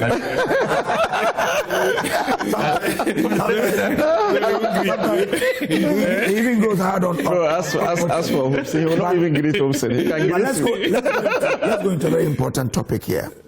Ending foreign financing of cocoa purchases. Will it end the cocoa farmers' rage? Now, the president says that we have enough citizens in Ghana to buy our cocoa. That's right. And therefore, this dependency on syndicated loan, whatever, will end. We'll raise the money here. But the question we are asking is, will it end the rage of the farmer? I started with you. Let me go to Awal on this one. Awal. Yes. So I think, I don't know why. Let me give it, I'll give you 7 minutes on this. So we're all time. I don't know why the president mentioned that we are no longer going to really go to the syndicated market. This is something that we stopped in 2024. So we are no longer in the syndicated market again, looking for loan, because it's true that it is really not really, it doesn't gel that you go for a loan. After going for the loan, you start paying with the cocoa, and the loan in itself attracts close to $2 million in terms of interest. And according to them, the reason they stopped in 2024 has to do with the fact that you go to the market, you go for the loan, they will tell you, go to our banks and take the loan from the banks. Then you take the loan within 1 month or 2 months. Then you start supplying the cocoa. You supply to them, then they pay the banks. And you also pay huge amounts of interest on that. So we decided to really stop so that we can buy with our own money. Then we'll have really to pay the cocoa farmers realistic amounts of money to them. The problem we have today is not really about foreign financing of cocoa, or it's about the finances. It's about a decision that was not taken at the right time. That is the problem we have today. It's not really about whether it is syndicated loan or it's not syndicated loan. The problem today is that indecision by the Cocoa Board CEO and his executives is what has brought us where we are today. And that's it. Because you see, we have been selling our cocoa through hedging. We've been doing a lot of forward selling of our 70%. Then you decided to do only 30% forward sales. When you are to do spot today, it means you'll be hit hard. Hedging has always been the program that we've been using over time, because we know that going into the market, it can go up, it can come down. So definitely, let's hedge about 70% so that before the cocoa is even in, you know that this is the amount of money you will pay. Today, if we had done that forward sales, they will still pay us the $7,000 or $8,000 per ton. If we had done that the time that it was around 8,000, 9,000, 10,000. If we did forward sale. We have done forward sales. They will still have paid us, and will not just hear anything here in this country again, because the spot sale will only be 30%.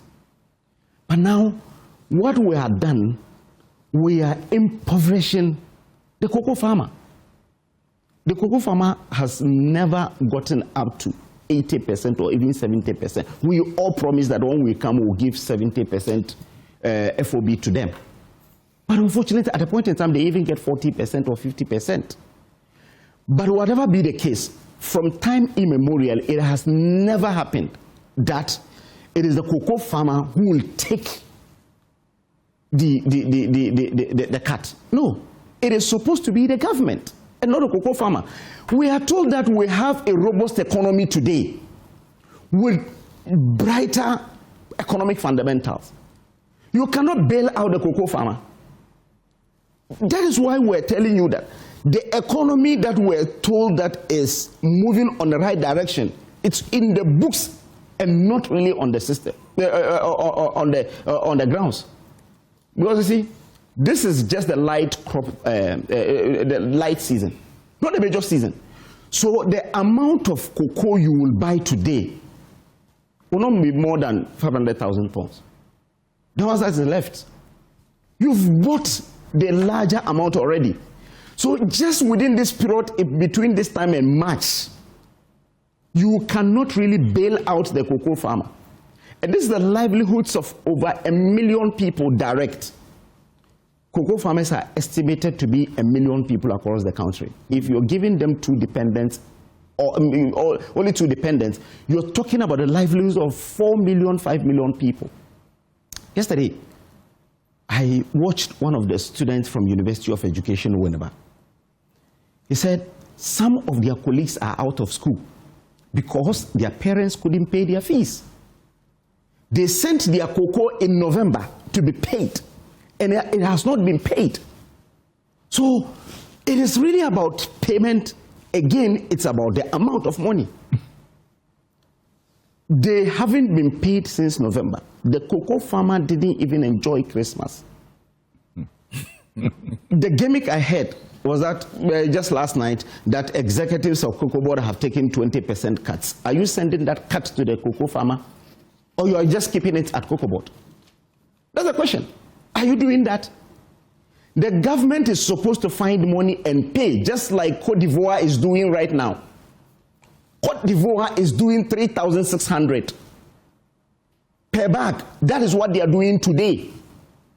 And they are saying that all the LBCs must buy it at that amount of money until March, because they are already done the major season. This is a lean season. So they are insisting that almost all those who flout that will be punished. So LBCs should pay. Now what this government is doing is that we have encouraged Ghanaians to sell to Cote d'Ivoire. We have encouraged Ghanaians on the borders. How have they done that? You see, you're paying 2,500, and he's paying 3,527, almost 1,000 cedis. The difference for a bag. And someone around the Inzima, around your area, you expect that person to sell to the LBC in Ghana at 2,500. When he can even pick a motorbike and just cross and sell. It's not easy like that. I'm saying that the smuggling has been there over time. Yes. And the smuggling happens when the prices from there is higher than the prices here. Yeah. It is not the poor cocoa farmer who will smuggle the thing. Business people will go there and buy and smuggle it in the other country and sell. Okay. You remember what the work Anas Anas did? He didn't get only cocoa farmers. He got business people who did that. Cocoa Board and the government is toying with the lives of cocoa farmers. And that is the problem. We expect the president, because do you need a cabinet meeting? Okay. Do you need a cabinet meeting? Thank you. To really announce that go and pay them. Now, as we speak right now, they're still not paying because Cocoa Board doesn't have money. They you have checked with the farmers. Yes, they're still not paying. He's from a cocoa. You see, Ghana is blessed to have Akufo-Addo as president of this country when COVID hit. Right. Because if not that, 1 million cocoa farmers, you cannot even bail them out. If COVID had happened under Mahama, a lot of people would have died. 9 months workers were paying in this country, and they were not working, they were paid. Okay. The chairman of Food, Agriculture and Cocoa Affairs Committee of Parliament, yes, Dr. Jessel. Honorable Dr. Jessel. Yeah, so he says cocoa producer price determination 2024-2025 to date. And if you look at the farmer's share, in 2024-2025, it was 32%, the farmer's share. 2025-2026, 70%. and 2025 current now, per what they are giving the farmers, is 90%. You see, it's not a percentage. Okay. The NDC government, the NDC government promised that they will ensure there will be a price stabilization fund that they will implement in 2025. So that when it goes up, they will still cushion the cocoa farmer. When the price drops on the market. Exactly, that is what they promised. And they promised 6,500. They didn't promise a percentage. Another 7 minutes.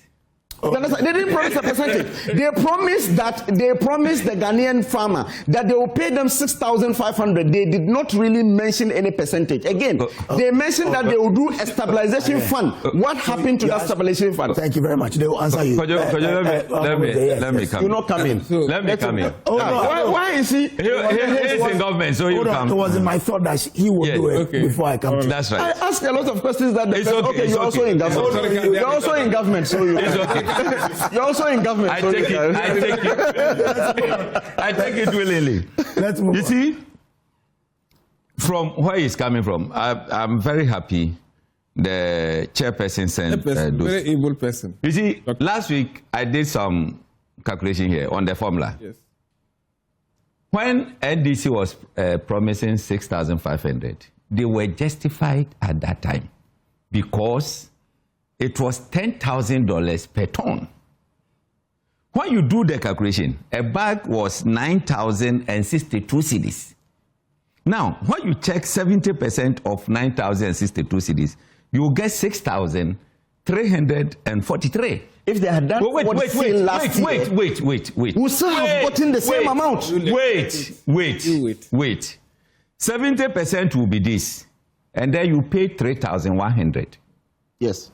So it means that you divided the whole thing into 3. Government took 2 and gave 1 to the farmer. That's the reason we're calling you wait. For you pushing them. Government is a continuous program.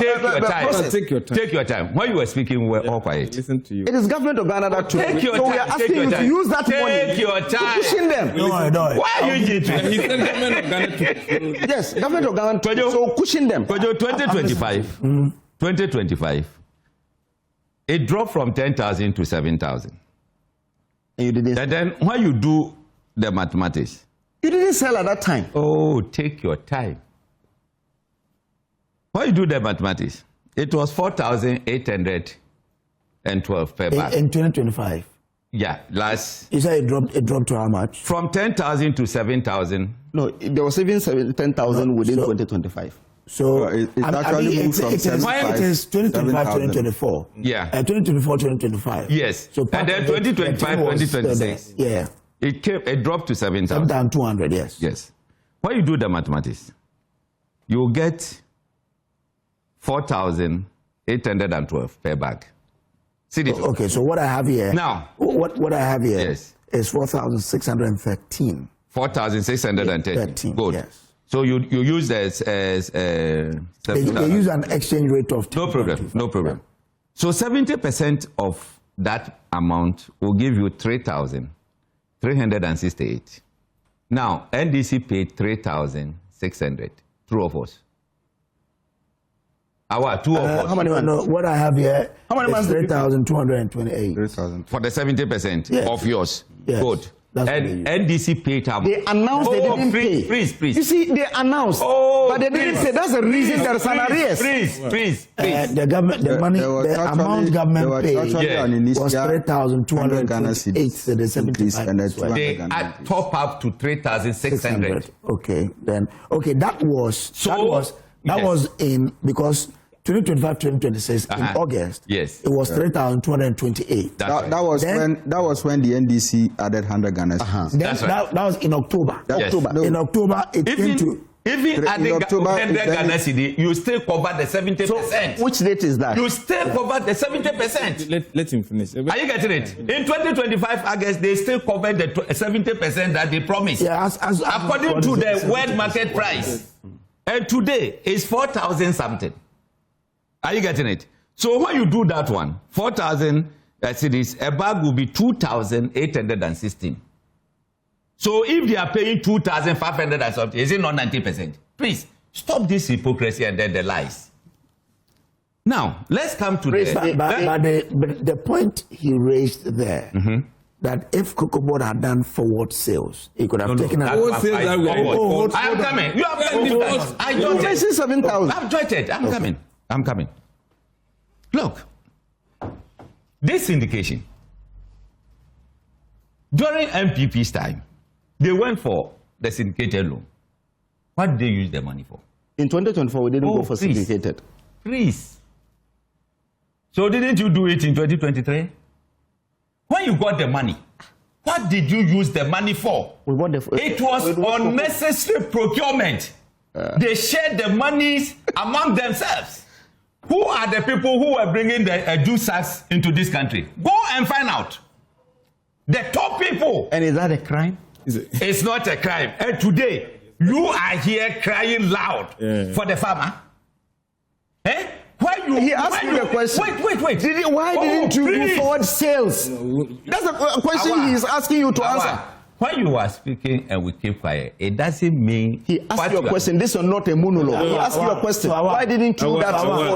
Allow him to speak. You allow him to speak. Development. Are you the one to tell me how to debate? You know the straight. You cannot teach me how to debate. Let me debate my own way. You know what he wants to achieve. Are you getting it? So you squandered this money. Instead of using it has nothing to do with the problem. Hard word. You say? If you say squander, squander means if you give this unnecessary procurement to your people just to get money. I mean, how does that affect the cocoa price today? You import more than you need. So is it not unnecessary procurement?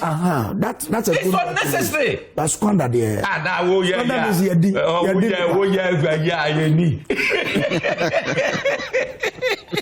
Are you getting it? So, I would advise government to go the Alan Chamantin's way. When you go into the GTP, Alan Chamantin stated clearly that this syndication, if he will even attempt, if he's given the opportunity, he will even attempt, he's not going for any foreign currency, either dollar or euro. If you want to give us money, give us in cedis. What we are paying you, we'll pay you in cedis. We don't even do syndication. But hold on. Yes. The president of today says, I won't even come to you at all. I am coming there. I am coming there. Hey, but it's 7 minutes you have. Oh, wait. Okay. I was for 9 minutes. I was taking some. Are you getting it? So if you are doing that, if we are doing it, if it's necessary for us to do syndication, we should not go for foreign currency. We should raise it in cedis. So when we are paying, we pay in cedis. That pressure will not be on us. Are you getting it? Because if you go for dollar and then dollar appreciates against your currency, you are in trouble. So let us raise money in this thing. Now, I was talking about COVID time. Do you remember the support that we got from World Bank, IMF, and other organizations? COVID support. COVID support alone could have changed this country. How? Billions of dollars. How much?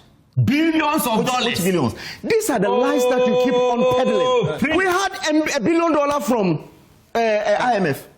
And what compared to our GDP that we lost within the period? And you're talking about billions of dollars. We were supposed to take some taxes that didn't come. What bank also supported us? Around 300 million. Oh. This is it. No. These are the lies you've been pursuing every day. Let's go for Auditor General's report. It's captured there.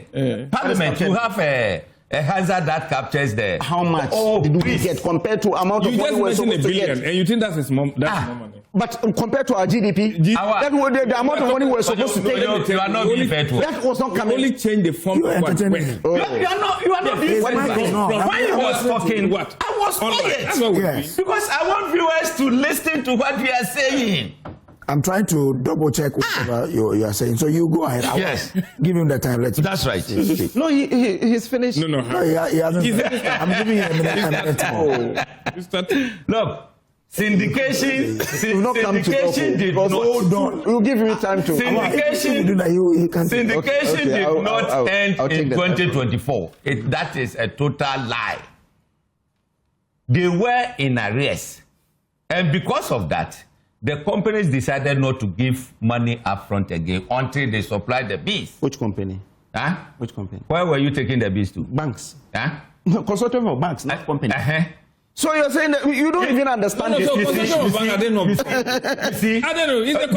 give the bees? Do you give the bees to the bank? Yes. Do you give the bees to the bank? It's a collection of. What are you talking about? You talk as if you know everything. We go to the banks to take it. 333,000 tons metric tons. I'm giving you a minute to complete. Yeah. We were in a race of 333,000 metric tons.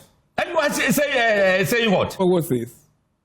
You couldn't supply those things, and you think they will give you another money? They will not. So they were waiting that you clear those areas. So you applied, they denied you. That is not that you did not take. Look, what you know, there was a banter between Bawumia and Brian Champon on this. Do you remember? Mm-hmm. There was no banter. Huh? Which banter? Say yes. Meanwhile, which banter? Which banter? You see, you go to your verses. So Kojo, all we are saying is that what President Mahama said, I am in full support of that. Let us try and process about 50% of the bees here. Then, when the world sees that, hey, they are not getting enough, they themselves will come out with a very good price.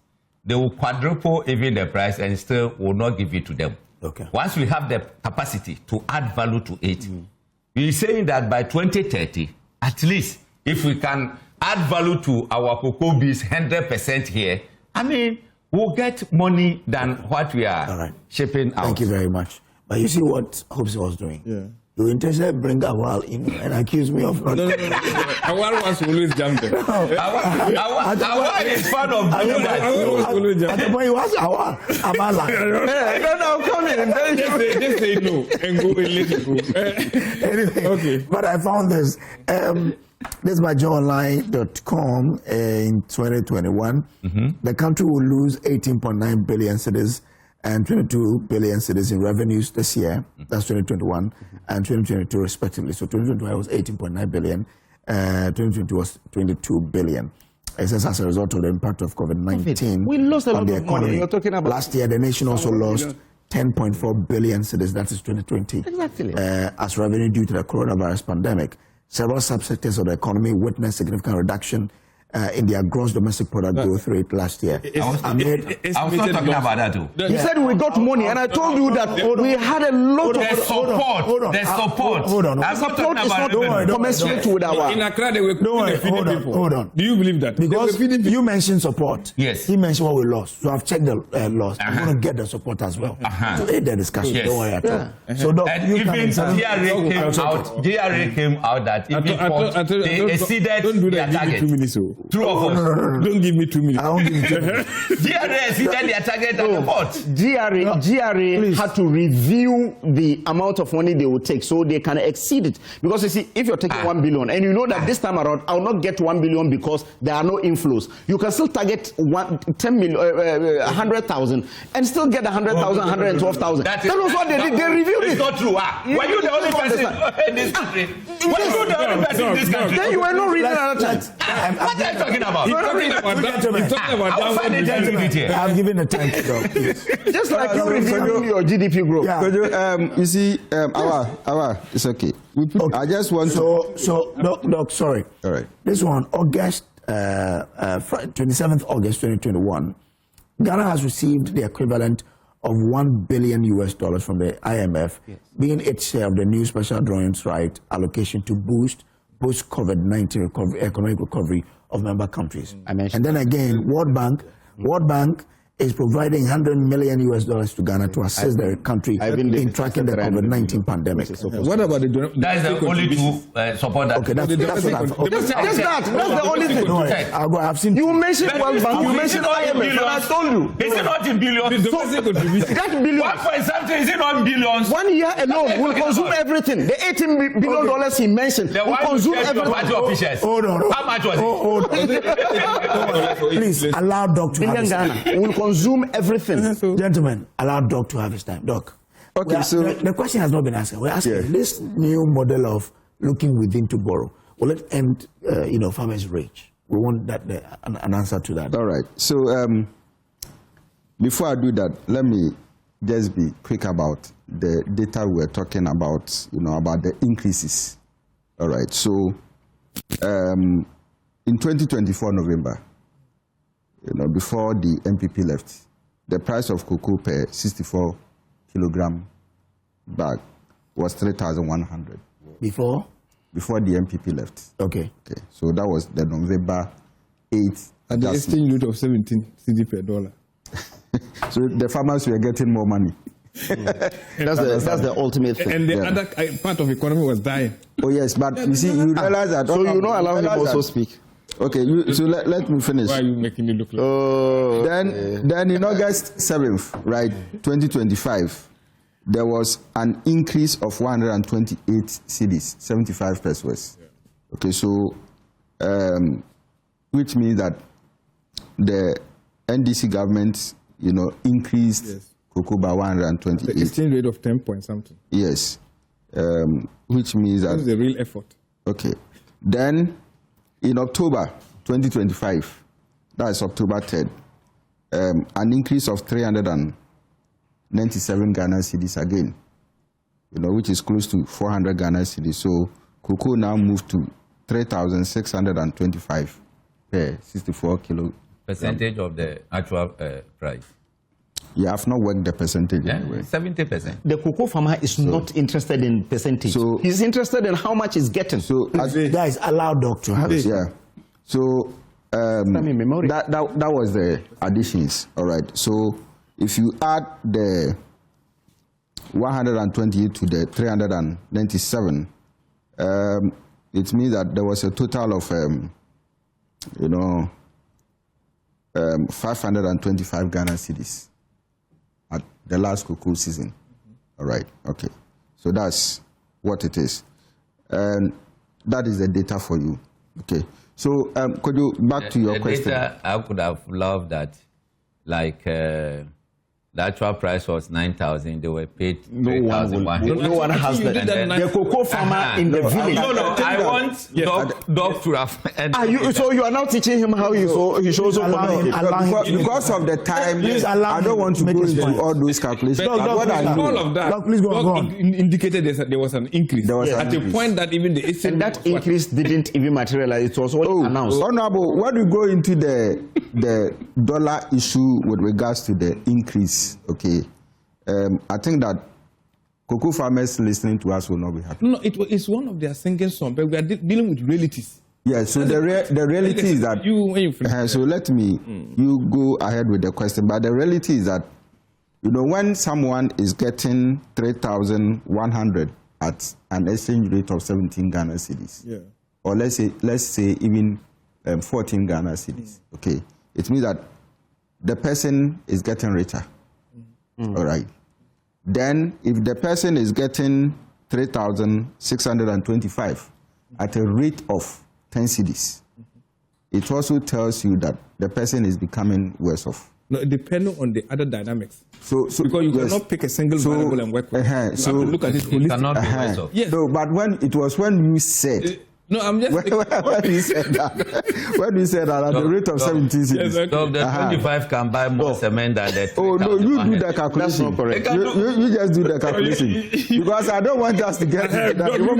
The moment you get into how much you are getting and how many bags of cement you are getting, it becomes too political, But the point is this, when we talk about the ending of syndicated loans, and then come back to Ghana to mobilize funds in cedis to finance cocoa purchases, I think that it is a step in the right direction. Earlier attempt has been made, but it failed. And which one? I think somewhere in 2022. No, right? It is 2024 and it didn't fail. We used just local money to buy. We didn't go for syndicated loan in 2024. In 2024. Yes, it did. I am privy to the 2022. No, I'm saying that for 2024 we did not go to the market to the syndicated market. We didn't go. But we were able to buy the cocoa at 3,100. We couldn't go. So the point is this, that for me, going into this model, okay, of self-financing, I think that it will be a good measure for us as a country. To be good for the cocoa farmer. It will be good for government and the health of our economy. But there are few things that probably we need to set our minds, of. The first has to do with the bond that the government, the finance minister, has said that he's going to, raise bonds, from the bonds market. I don't know the extent to which our arrangement with IMF on bond issuing has gone, all right. But if there is an open door for us to use it, is it the case that the finance minister, believes that public confidence in bonds will be back, all right? Because looking at how some of us suffered under the DDEP, it will take a lot more convincing,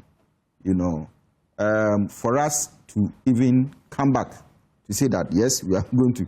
Because initially we thought that bond is the safest for the average Ghanaian investor. Later did we know that even treasury bills may be more safer. And they particularly, don't worry. Than. You see, that's the windfall we are experiencing today. Because we took that bitter pill for the economy to be on a standstill.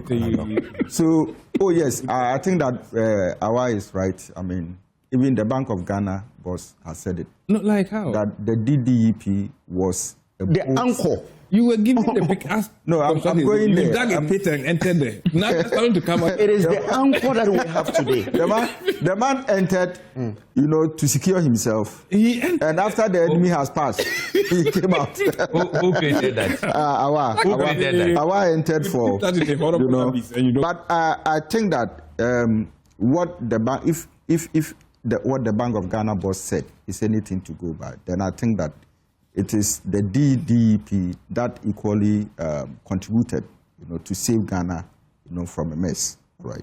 I think in one of the World IMF reports, when they came, they acknowledged the role of the previous government in the economic recovery. That's how courtesy will always want you to do, even if you've done. No, we did the one local one, and you came to complete the external DDP. So, Kojo, in my submission, what I want us again to know, apart from, is that this model, if, experimented very well, if we write the model very well, taking all other factors into consideration, what it's going to do for us is that it is going to help us, to save our economy from payment of high interest rates. Okay. When we go for syndicated loans. Okay, because here, as Hobson said, you are picking Ghana cedis, to procure cocoa. And so even if you are paying interest, it wouldn't be as you would do when you use the dollar. And we know the volatility nature, of our forex market, right? So it will help us and save us from this exchange rate volatility and all that. Again, I think that we still have some outstanding debt, isn't it? With regards to debt servicing and all that. Yeah, 32 billion. Yeah, I think about around 32, 33 billion. And if we are able to do this and do it very well and not attach so much of political strings to it, and as the finance minister has said, he's taking this step as a measure to save money and to service that loan, then I think that again it will help us. Usually what happens is this. I mean, they will talk nicely, but the implementation becomes a problem. All right. Now, when you have said it, now remember that this is an issue of accountability. All right. So when you have made such a promise, and now that Ghanaians are becoming more wiser with regards to political decisions, the gap between promises and delivery, has become very narrowed to the point that every time the Ghanaian voter may want to refer you to what you promised and what you have actually delivered. So when it gets to that point and you say that we are going to save money to pay for this outstanding debt, and at the end of the 4th year, you've not been able to do that, then of course, people will question you, all right? Now, you realize that the Ghanaian voter is more into, fulfillment of promises rather than just making mere, political, promises.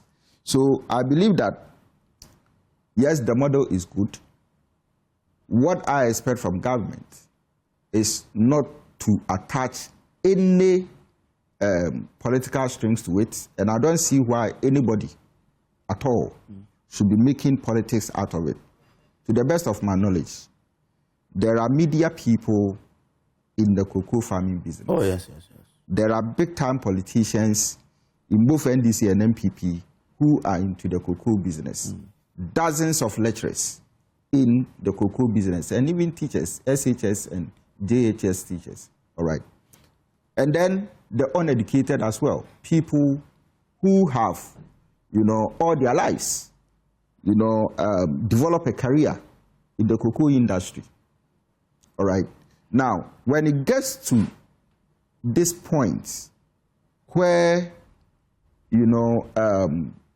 people livelihood... So be wrapping up for me. Let me bring it. Are being taken off, then a lot of questions will be asked. And remember that I think I gave the population 1 million. Yes, 1 million people are engaged in cocoa directly. Yes, cocoa farming. So their livelihood depends on the proceeds from cocoa. What I want to say is that that is their salary. Yes. That is their salary. So if somebody is getting, let's say, 50 bags of cocoa in a year, that is going to be divided by 12, and the proceeds is also equally going to be divided by 12. Just as every month government will pay a lecturer, right? What it means is that at the end of the day, when the person is doing his or her calculation, forecasting comes in. Government says, I'm going to pay you 2,600 and that, okay. So that becomes your calculation. If tomorrow or next month, government comes back and says that I can now pay you 1,800, that is a loss. Yeah. A big loss. And that is why my people keep calling me from Asante Achime Kutiase. Yeah. They keep calling that, Doc, anytime you see... Tell him to pay a Kufado amount. That's what they tell you. Yes, in fact, they have hit me on that call on about 3 occasions. All right. And I've tried to explain that, look, probably it is because government doesn't want to... Anything. Oh, no. The thing is that I was in Asante Achim South. I was You went to instigate. Instigate what? You went to... Well, let me finish. They were You are my mobilizing brother. Awa is my Sunday, brother. I was at Asante. Awa stayed in my place for some time. Asante Achime Kutiase. You went there to mobilize the food soldiers. You stayed there for some time. So, you just allow me. I understand what you are feeling. But you see, when you have your own people calling you and making certain demands, okay, all that you can do is probably explain to them based on the information that you also have. You understand? Now, the point is that they feel that, yes, government has actually shortchanged them. And I was surprised that one of them, that I don't know, he didn't even move to the secondary school level. He just completed 7 those days. Form 4. He was now telling me about 307 cedis difference between what they are getting and what Cote d'Ivoire is giving to cocoa farmers. Right. And now Cote d'Ivoire has made it 360. 3,500. Yes. So it suggests to us that, look, you probably may take the cocoa farmer for granted, but the cocoa farmer knows things that you, the politician, nobody's taking doesn't know the word market. Oh, no. It doesn't know the word market. Oh, no, but that one is just... by the way. He's not interested in the world market because the government can take 50%, 60% so without for me, anything. I think that, you see... Bail them out. Yes, we have a debt. Hold this up very well. But for a period of, say, 6 months, government could have taken that, okay, and probably added it to the stock of debt that we have. Yeah. Oh, yes. But gold is doing well. Because you see, gold is at the highest peak. 5,000 in marketing. Cocoa farms in marketing. We're telling them to do that. That's what you are doing. If dog doesn't land, I won't come to you. Why would No, but Hobson has said this one. In marketing, we talk about business portfolios. So we have different portfolios, and government, manages the Ghanaian different portfolios in Ghana. So probably incurring losses in cocoa and making gains in gold, you could use it to manage the proceeds from gold to take care of the shocks in cocoa. Okay. So that within this short period of, let's say, 6 months, all right, you could deal with them. And then, oh yes, Honorable, that's the truth. And you still need growth. Oh yes, but not when people are hitting hard at you. I understand that government should take that strong step, okay, be very much decisive, take this bold initiative, to release itself, from the shackles of, adding up to, its debt, all right, so that if you are not careful, you get inflation, climbing up, okay. And all that. Okay. Thank you very much. So but I think that the farmers out. Exactly, you should have built them out. All right, thank you. Yeah. So 10 minutes. I mean, from where you ended, with the boom in gold, why was it difficult for government to have built the farmers out? Once again, all of us on this table have agreed. We can be surface dressing the issue, knowing very well that we are dealing with the symptoms rather than the real problem. All of us here, and I watch your channel so much to the extent that I think last week you brought in one fine gentleman, Nana Eduna the second. Yeah. He gave a historical background. Yes. This is an 80-year problem that is further aggravated within 2017 to 2024. We all know that. That's what happened. Because we are told, have you contested the fact that 2016 you were left with a positive outlook in terms of equity? No. Did you contest that? No, we contested because you went for a loan of 1.8 billion. Did you when we took over, you didn't buy the cocoa, but we did not also have any money. Did you have? You spent everything in 2017. This is the fact. Did you have equity, a positive equity of 1.8 billion? Did you have that? No. What happened was that we met 300,000 beans of cocoa that was not purchased. Is it still contestable that you left a debt of about 2.91 billion?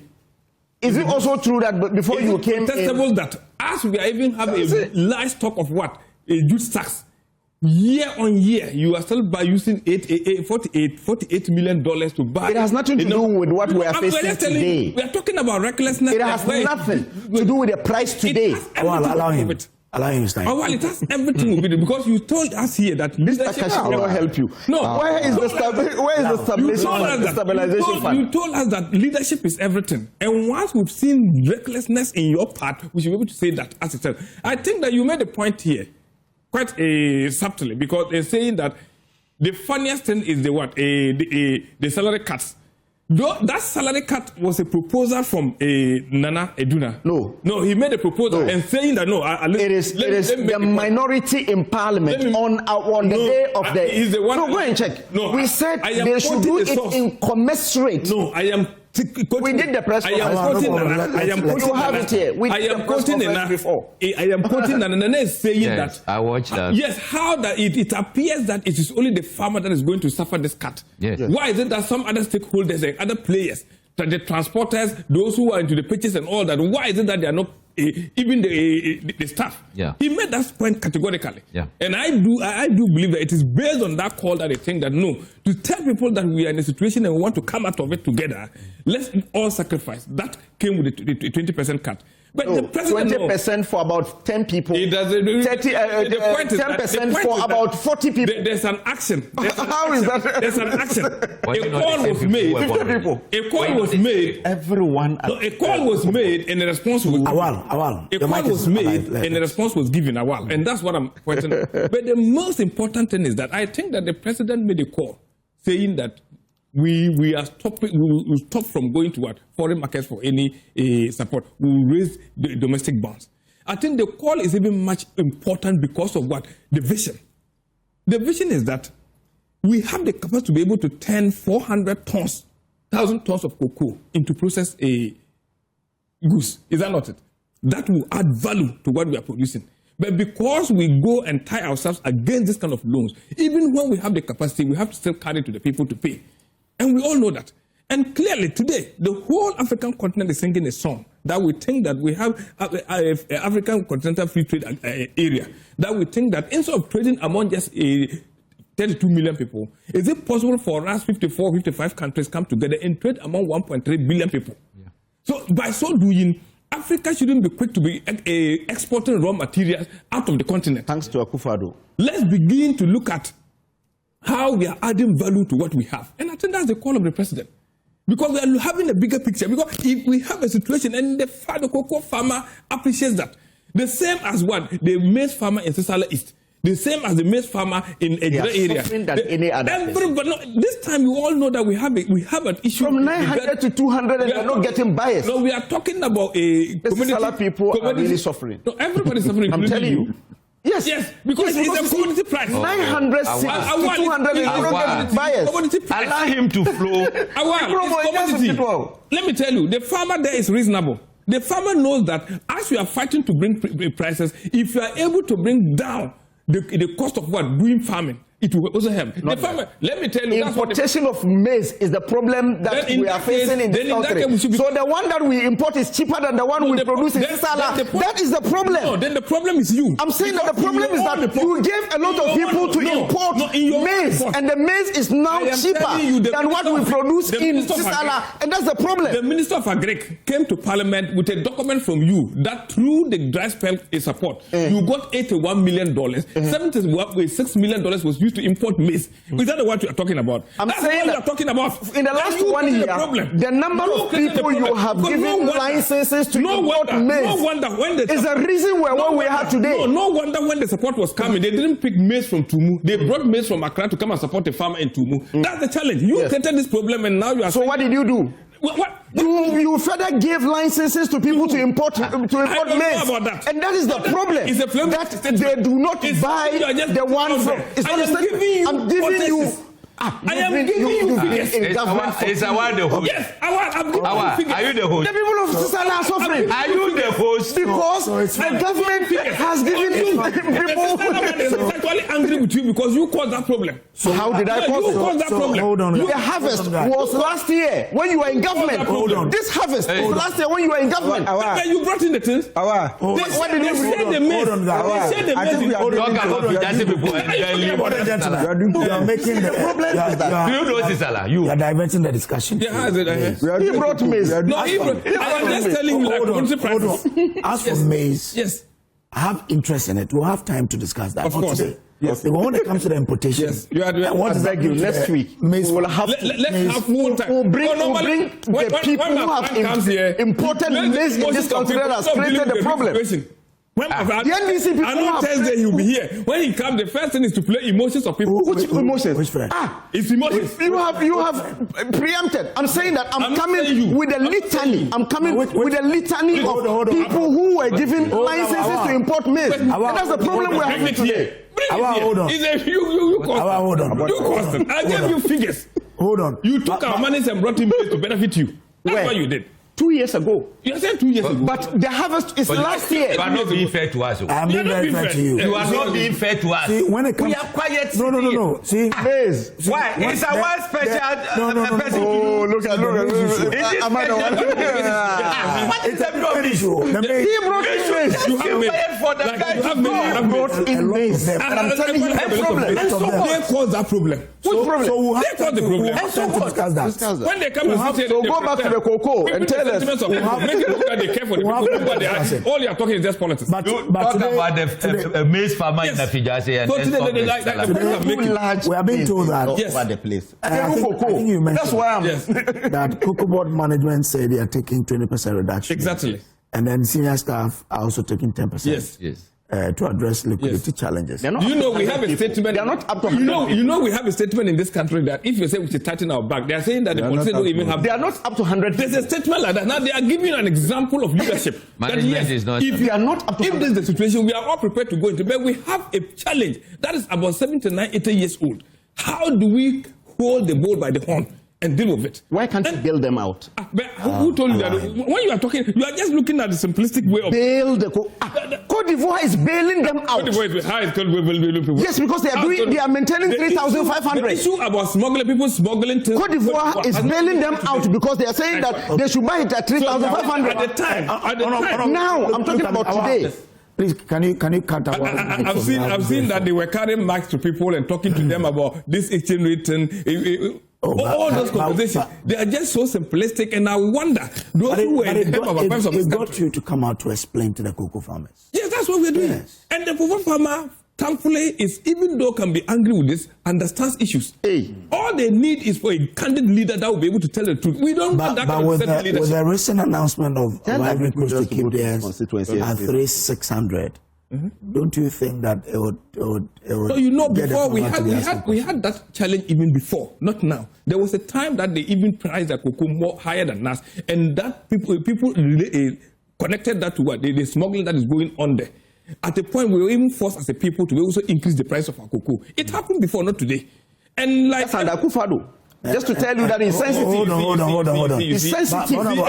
Hold on. I'm asking. You people, sometimes when you talk, we refer to you because anything that is good, you go in. It's just like anything that is good, Bamia brought it. When it's bad, Bamia wasn't part. We've cut it. That's why you are listen. When I say Akufo-Addo, so, and I'm asking you, I mean, those days you allude to the fact that their price was higher than ours. It led to smuggling. And I'm asking, once they have announced that they are keeping theirs at 3,600. And ours is 2,500. Wouldn't it then enhance or increase? That is the point. So the first point is about payment. That we think so the Minister of Finance issued the statement that they should be paid. The next step is how are we making sure that our people do not smuggle? What measure are we taking? Are you getting it? So there are phases of decisions that people have to take. But the first and foremost thing is that even the money that you are owing, if you've not paid them, take first step and make sure that they are paid.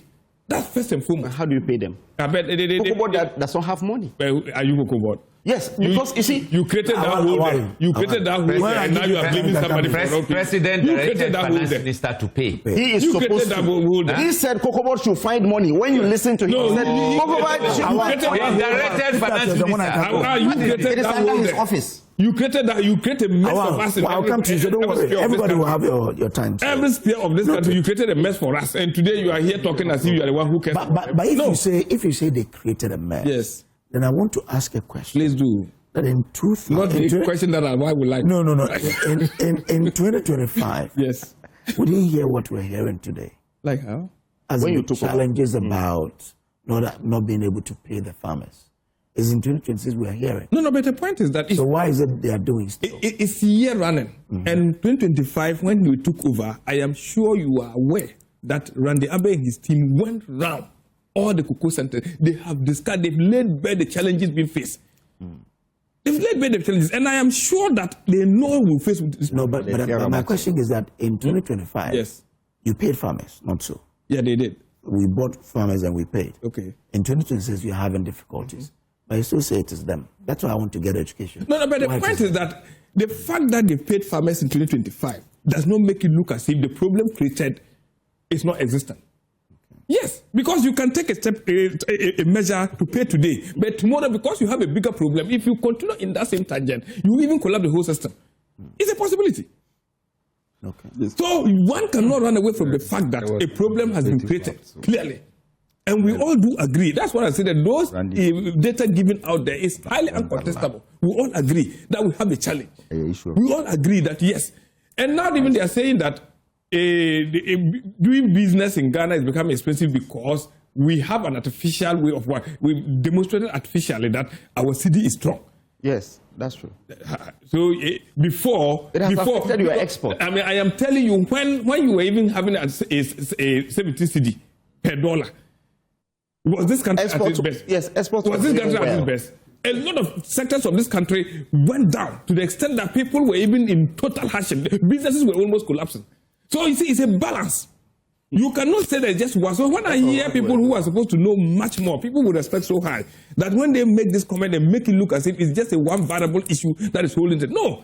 Every government would try to create a fine balance. When we started this, there was a time where, during President Kufuor's time, when they said the dollar was even equal to a CD. Is that not it? We went up to 120 pesos. When we were leaving power in 2016, it was 20 pesos. 20 pesos. Fast forward, we took it at almost our 17 city, but he said he won't agree. That was 15.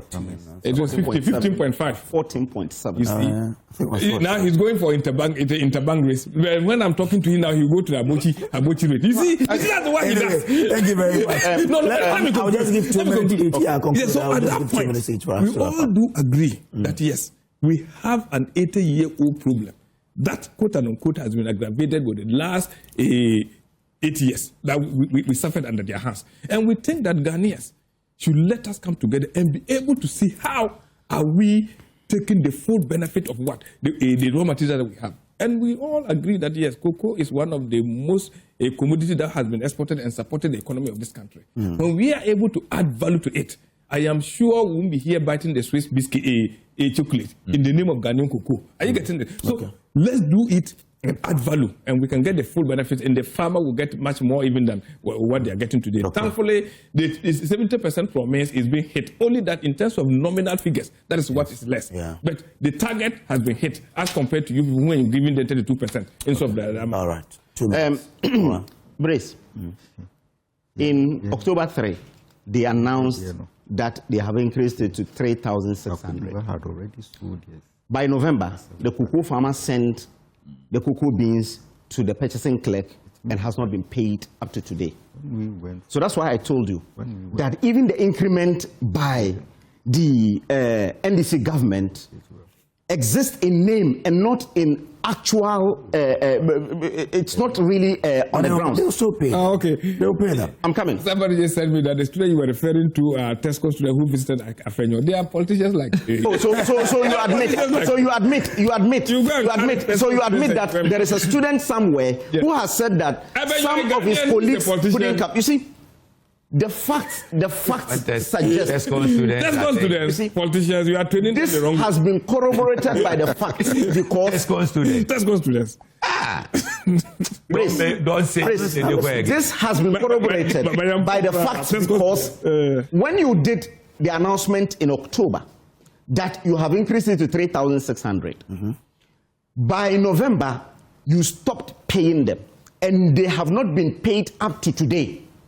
So that announcement exists in name and not necessarily on the grounds. I was in Asante Achim South 3 days ago, and they were even talking about the 3,100 because that is what they know.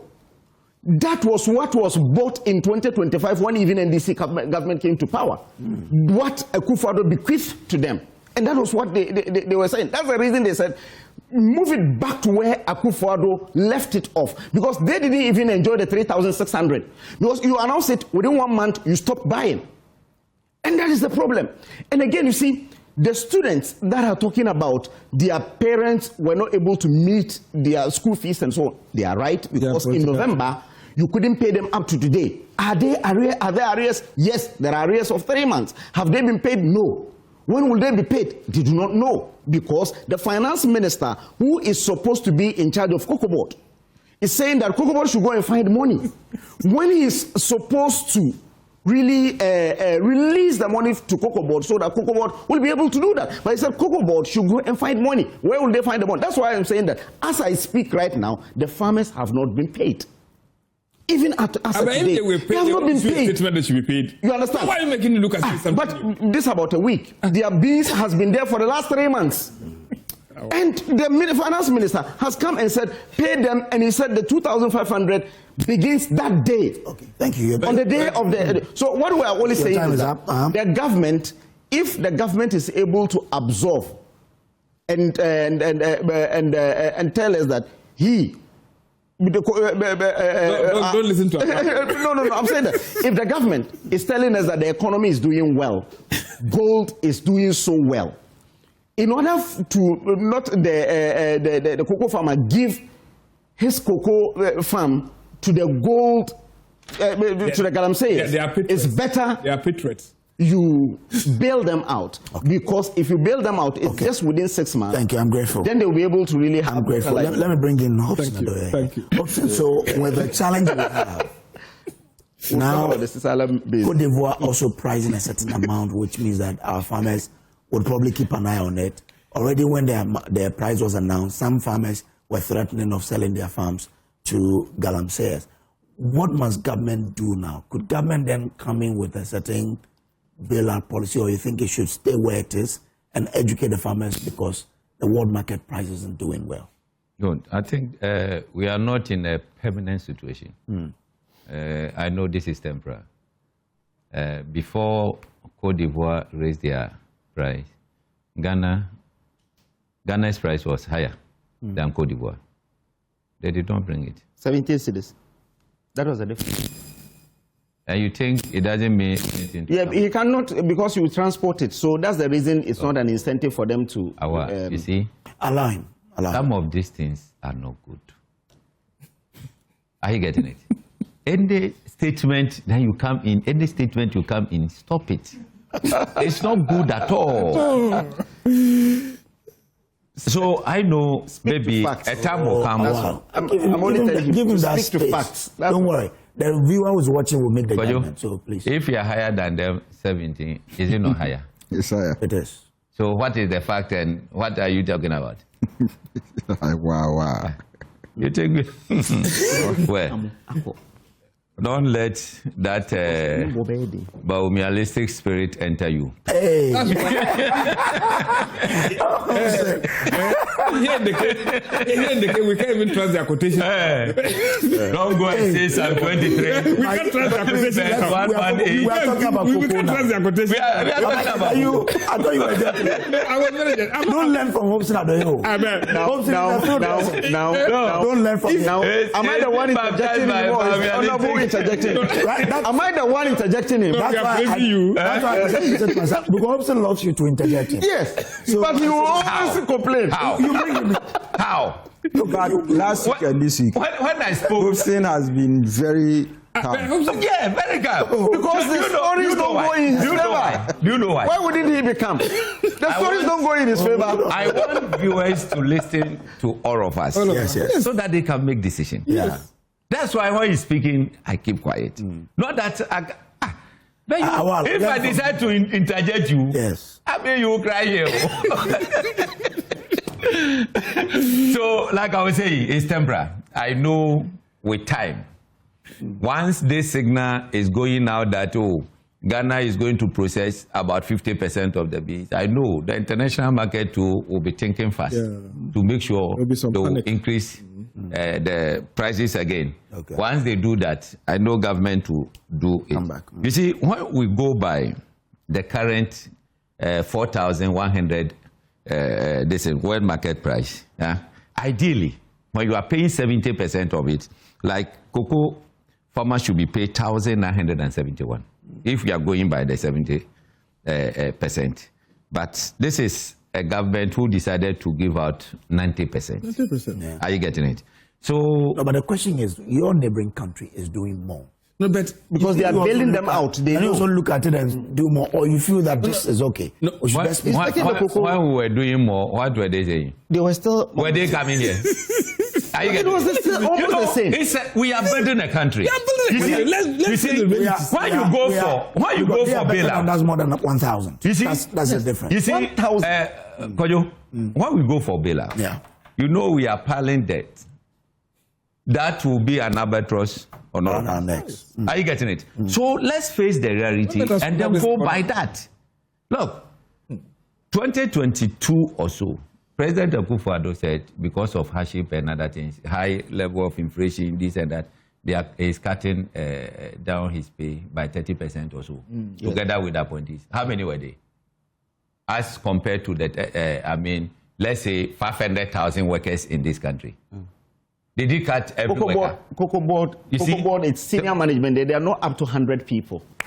So you allow him to make it public. So Akufo-Addo and the minister, how many were they? How many were they? You said 125 million. You're asking how many are they? You mentioned 125. No, hold on. You're wrapping up for me. Oh, please allow him to wrap up so I can make progress. Yeah, wrap up for me. I will do something intentionally, and he may decide not to come to the show again. Do anything. I'm telling you, you can't do anything. You wait. You wait. Maybe you will not come back here again. You wait. Option. You see? So let us cooperate with government to make sure we run a country that will. Okay. We should not just say because of that. Look, for all you know, maybe you have some cocoa somewhere, I don't know. Maybe Doc may have cocoa farm, that I don't know. But Doc is a lecturer. He receives monthly salary. Cocoa is the second thing that you'll be getting. So if the prices come down, it doesn't mean that Doc will not eat at all. But, you know, cocoa farmers were using their income to do, properties. Okay. Burden and other things. Today, let's do the price comparison and see that who can build faster. Maybe down and then grateful. Some years back. Thank you. Are you getting it? Okay, let me bring in Doc. Doc, 2 minutes. We need to wrap up. Could you, I think that it's been a fruitful discussion, and I feel beyond other things, decisions that a leader fails to take becomes quite expensive, okay, when it is not taken at the right time. I'm talking about why Cocoa Board refused to sell some 50,000 metric tons of cocoa beans, kept it at Tema, when they saw the price dropping from 7,200 coming down. Why Cocoa Board refused to buy the cocoa beans which were sitting in sheds, all right, and taking advantage of the world market price at 7,200 or 6,500 or even $6,000 to, as it were, make some money rather than sit down for price to get to $4,100. I feel that future decisions should be relative to time, and right decisions should be taken at the right time. Okay. And you see, we know again that this decision that was taken to increase cocoa to about 3,600 Ghana cedis was strategic, especially when you look at the world rankings. Cote d'Ivoire, I think Ghana, and some South American countries. All right. At a point in time, the volumes Ghana was doing was less. Why? Because a chunk of cocoa beans were smuggled across, our borders to Cote d'Ivoire, specifically the Burkina Faso regions and then the Western North regions. Now, at that time, the difference in price between Ghana and Cote d'Ivoire was 400. 400. Now it is 1,013 Ghana cedis. Is it not going to be an incentive for people within these two regions where greater percentage of our cocoa production is coming from to probably move it in there? We need to find a way to curtail it beyond the financial benefits. It will not be good if we don't hit the 1 million tons target. It will not be good for our economy. Okay. All right. So if government can deploy military men along the borders, I think growing up, my stepfather was a military person, border guide. Okay. The 2 minutes I gave you. So let me land. Let me land for me. Let me come to. So I think that if government can deploy some of these border guides, to mine our borders, to prevent smuggling. No, they should pay them, that's all. So that they don't need to spend. You still have to spend in sending the military there. I've made that point. I've made that point. Sending the military there. No, just 5 seconds. You are giving him please. Oh, that's okay. I'm just reading something.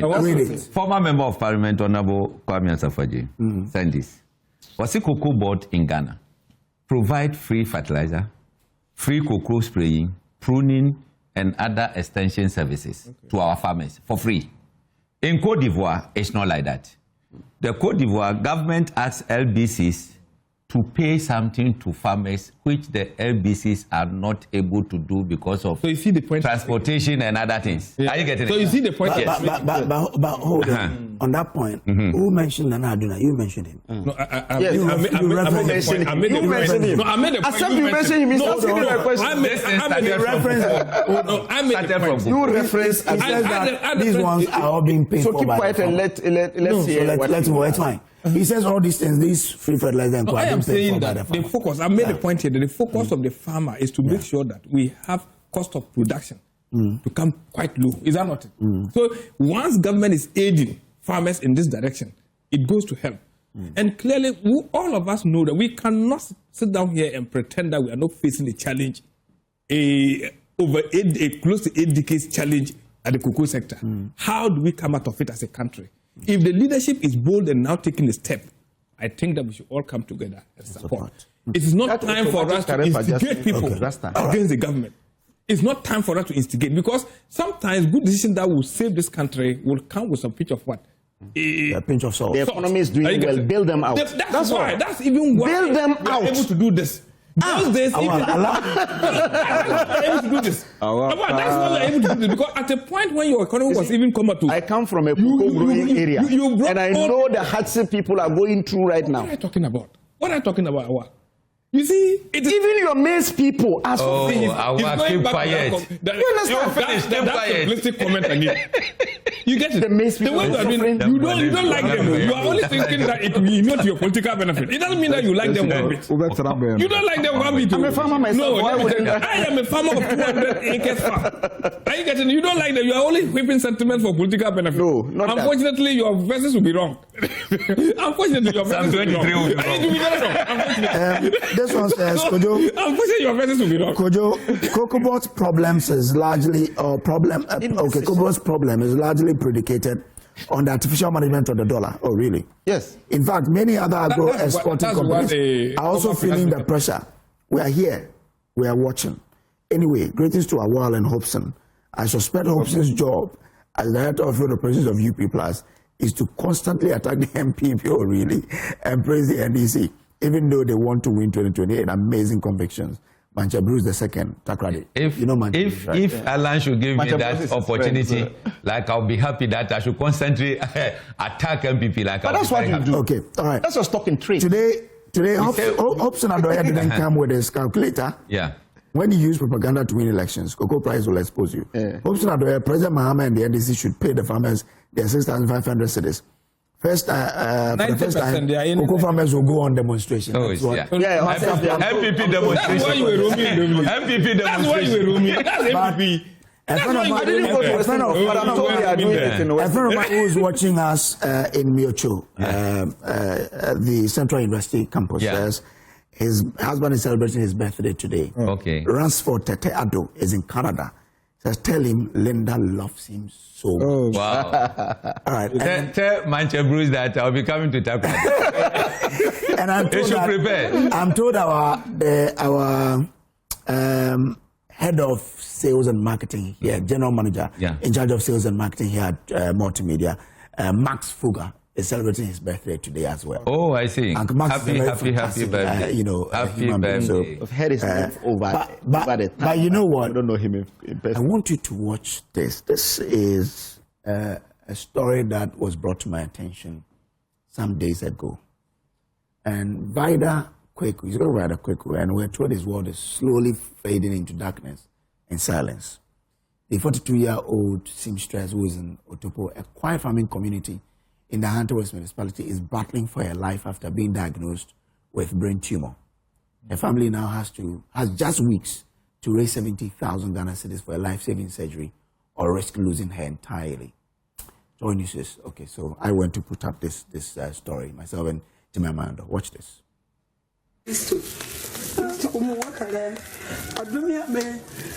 Oh, Jesus. Have mercy on me and my daughter. If you don't help us, I will die leaving her behind. That is the desperate cry of Auntie Theresa, a petty trader in Hotopo, whose life has been turned upside down by her daughter's illness. Her daughter, Vida Kweku, was once an active seamstress, earning a living and supporting herself. Today, she can barely see or hear, both senses severely affected by tumors in her brain. Speaking to JoyNews, Vida recounts how her ordeal began and the fear that gripped her when hospital tests confirmed her worst suspicions.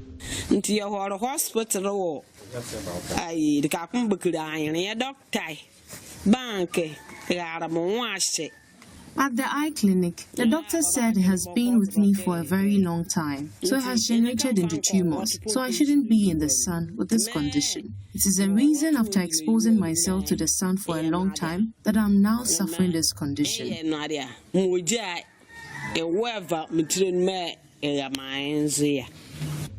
For more than a year now, Vida says her mother has become her entire support system, helping her eat, move, and even attend to nature's call.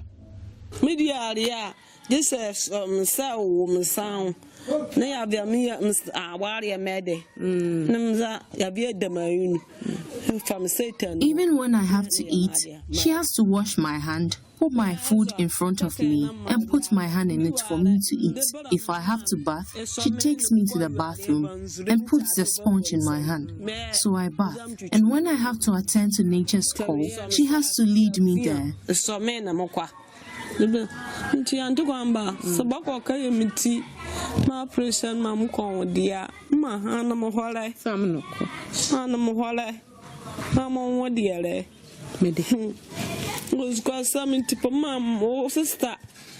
if you are able to help get the surgery done for me to see again, please help me so I can see again. Please.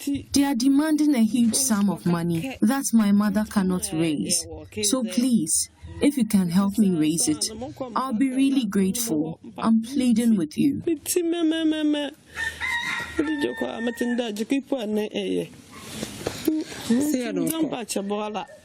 For Auntie Theresa, the diagnosis marked the moment her world collapsed. She says the thought of losing her daughter is unbearable. From the beginning, they said they wanted 200,000 cedis for the surgery. Immediately, I started rolling on the ground because there's no way that I was going to be able to raise the money. The doctor said my daughter has brought rich people's illness to the house. Then they later gave me a bill of 70,000 cedis to help take care of the tumors. Doctors say time is running out for Vida. Without surgery in the next 2 months, she risks permanent loss of sight and hearing or death. They gave me 3 months. Last Tuesday was a month, so we are left with only 2 months to get the surgery done. They warned that if it is not done within the time, I shouldn't bring her there again, because she may die. And indeed, without me being with her, I'm sure she would have died by now since we came home. Now, the elderly trader is appealing to benevolent individuals, organizations, and philanthropists to help save her daughter's life. I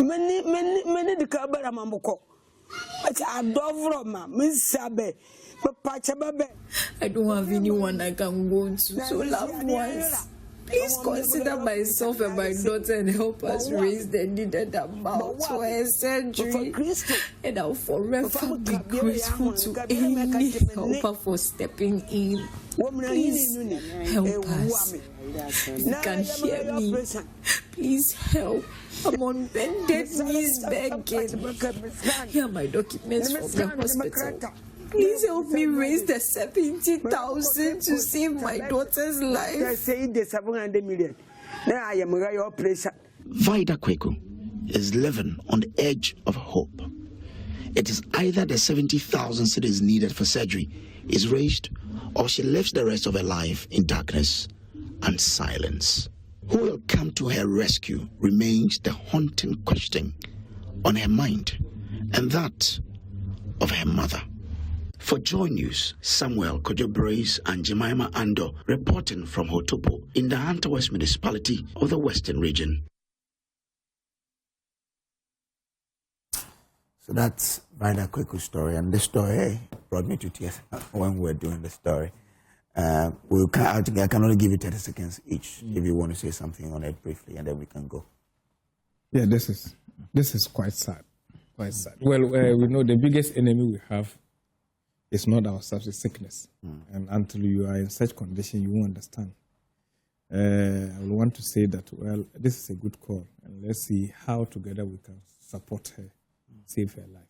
At this point, she's helpless. It is us who can help solve the problem. Thankfully, there's a way, and the only blockage is now about finance.